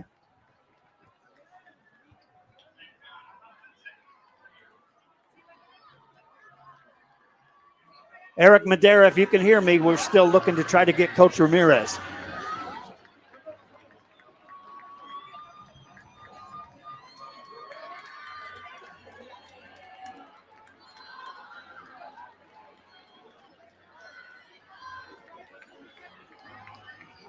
Yeah, interesting to know, Joe, is, Smithson Valley A&M consolidated. We need to get the score from that, figure out who's going there. But, on this side, folks, it's the semifinals. So the Chargers, along with the RGV, is going to the state semifinals. There's 4 teams left in 5A Division 1. Yep, not since Port Isabel. 2003, I think that was. Yes, made the last trip to the semifinals. Did the RGV get behind one team and say, everybody meet here? Yep. Let's go watch a semifinal game. The early word from Gilbert Leal when I talked to him as far as, hey, have you talked about coin flips? Of course, you don't try to get into those interviews too often, but you still have to ask the questions. And so I did. And he said, well, Smithson Valley has answered our calls, and we've got a tentative agreement that if they win and we win, then next Friday we'll be at Buccaneer Stadium. And on the other side, Consolidated, he said, we haven't got any calls from them yet at that time. And Coach Ramirez is over there, and he came up to me when I was down there. I was just kind of talking to everyone I could see, and all of a sudden he come over and is like, hey, I just want to thank you for being here. And I was like, yeah, well, I told him, I was like, well, thank you for doing what you did to get here, and now here we go. Who knows what kind of rights will be granted.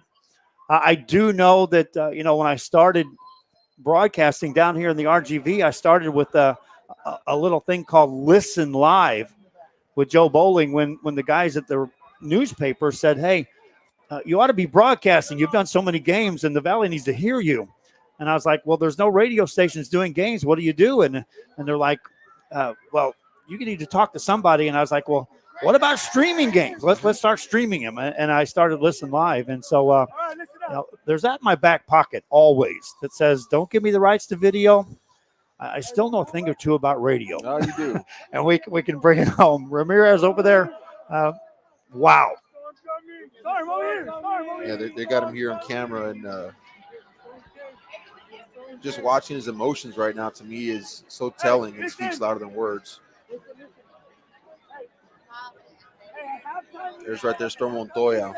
We cannot reinvent who we are, all right? Yep. We were down 14-0, but the reason why we're here is because we're good at what we do. Crowd mic is off, I guess. The challenge was on you.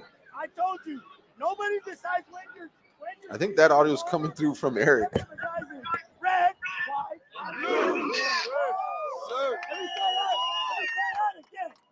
Except for the guys in red, white, and blue. Absolutely. Hey. I can't pick it up. Where it's just us, just the players, just the coaches. Our guys are down on the field. Cameras. Again, you could circle so many plays, but I think the biggest play of the game, if you start backtracking out, yes, the touchdown to win it is among the top plays of the game. But if you don't dislodge the football on a completed pass inside the 25-yard line, regional champion, with Miller moving the ball, you're talking about losing by a score. And I believe that tackle, the dislodge the football, would be what I would consider the play. Yeah, I go there. I go to the interception earlier that, but I think paramount was that fumble and fumble recovery. And then, of course, the offense capitalized. Finally, they were able to capitalize on gifts that the defense had given them all night long, right? And, man, I mean, I remember watching that play, and that's when I was like, I believe that they may do this. And I think that's the difference, right? That's kind of when the crowd got into it, and I think that really elevated the team, that there was then belief that it could be done. Eric Madera, he kept telling us from the sideline that, throughout the first half and heading into the second half that, the Chargers still believe. You could hear them. You could hear them talking about, hey, we still got this. We can do this. We can do this. There was never a moment to say, oh, well, good season. We tried hard. There was never a give-up moment, which is, it's always easy to say, talking about football in the RGV. Sure. That our hearts are bigger than everyone else, regardless of the talent. Because you have to say that. But to back it up, it up with some playmakers and talent and just creating opportunities and making it work. Wow, these guys are going to have a busy week now, Aaron. If they thought this last week was something coming out of Thanksgiving, this next week is something else. And it's such uncharted territory for most, teams here in the Valley. Like I said, going back to 2003 semifinals, Portisville, I believe, were probably 3 at that time. Mm-hmm. Right. And so 5A is a little bit even tougher bracket. I think their semifinals was last week with 3A, or this tonight. I'm sorry. And so they're kind of a week behind. So the point I'm trying to make is that 5A and 6A is a little bit tougher road to get there, right? And so to be playing this far into, you're playing in December now.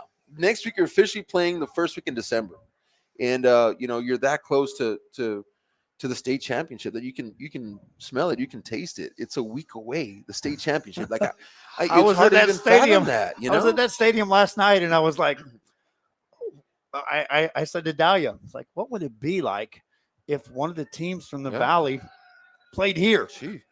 And they're one game away. Yeah. And every time, like you go back to, we talked about 2011, 2003, 2011. Now, every time a team kind of pushes the barrier that much further, then it makes other teams also believe, we could do that too. And PSJ North, was that for the Valley last year. And, San Benito's been in it before. And even Brownsville, Hannah a few years ago, not to this point, but I'm just saying, like, every time a team from the Valley pushes the needle, moves a needle, then other teams believe they could do it next year too. And that's how you gain momentum, or ground, if you will, in this region of football. It's tough to win here. And folks, by the way, I don't know yet, but they're playing the winner of A&M Consolidated, which is out of College Station, and Smithson Valley. And Smithson Valley knocked off College Station last week, which was a favorite to win the state championship. Yep. So, it's good. The road's going to get harder from here. Yeah. Absolutely. And I'll say this, we were monitoring things going on, talking to various coaches, and before last week's game, Brownsville Veterans PSJ North, right? That game took place on the day before when Smithson Valley won. And the quote among coaches, and not just these coaches that we talked to and I talked to, was, hey, the door just got open even bigger because College Station was that good. Yep. And Smithson Valley is a team that X's and O's on paper has some openings that one of these type of teams, a Brownsville Veterans or a PSJA North type of running game, ball control game, just might. And I said it preseason during our Luke Furia show. Go back and watch it if you want to hear it. But I said it preseason that in order to call it perhaps the greatest season thus far for a 5 or 6A team, someone was going to have to get to the round 5. And when they did, they would have to play with at least a chance going into the second half. Right. And I think that's what you look at as Brownsville Veterans. You're going to be seeing, if you thought you saw athletes here. Yeah. Wait till what's coming. Sure. But you got to X and O it. You got to make the plays. And then you got to give yourself a fighting chance. But the opportunity is there. The door is there. And they are indeed going to the semifinals.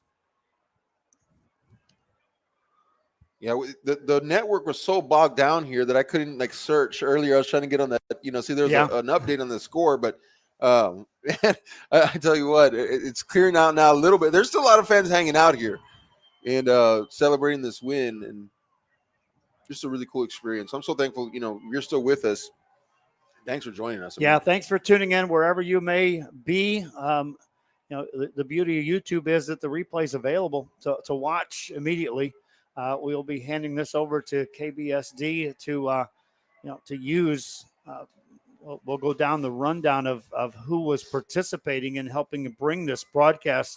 But again, if you want one to learn from, take a look at some of the camera angles that were used and just capturing some of the moments.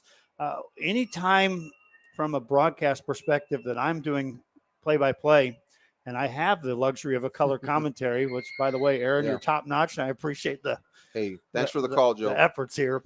I started with you in 2011, and have been fortunate and blessed to continue, in that field since then. But it wasn't for you giving me that shot back then, I wouldn't be here today. So thank you. Yeah, but when you're able to say, let's go to the replay, Yeah, and you get a real clear, concise play to go over, that makes it.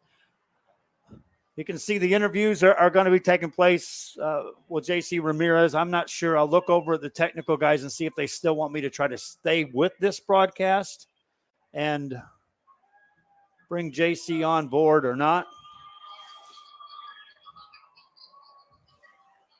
Smithson Valley takes it over College Station A&M. So there it is, Smithson Valley.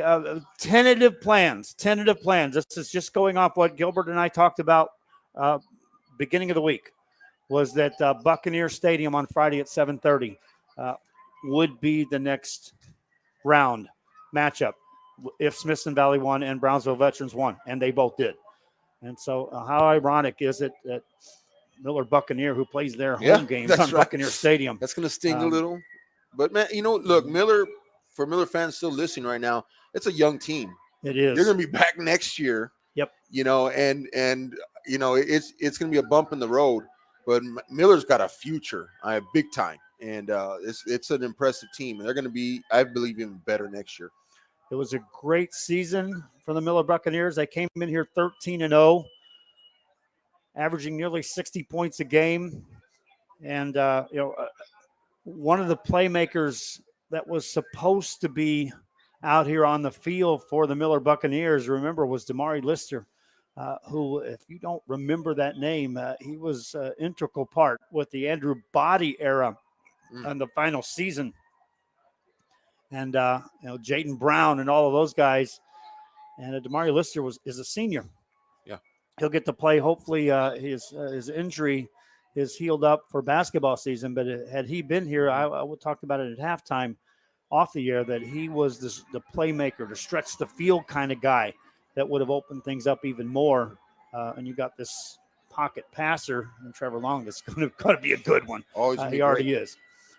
Yeah, just Miller fans, hold on next year. Very well could see another Valley team, second, third round again next year. So, and the celebration going on out there, the interviews going on. Hey, I talked to the TV guys and girls before this game, and I was like, years ago, when I was first asked to help do a game after I started it, we put one on television. And I said, we ought to get a round 5 game and just take everything we're doing here and let's put it on TV next week. Yes, sir. Check in with Joe here.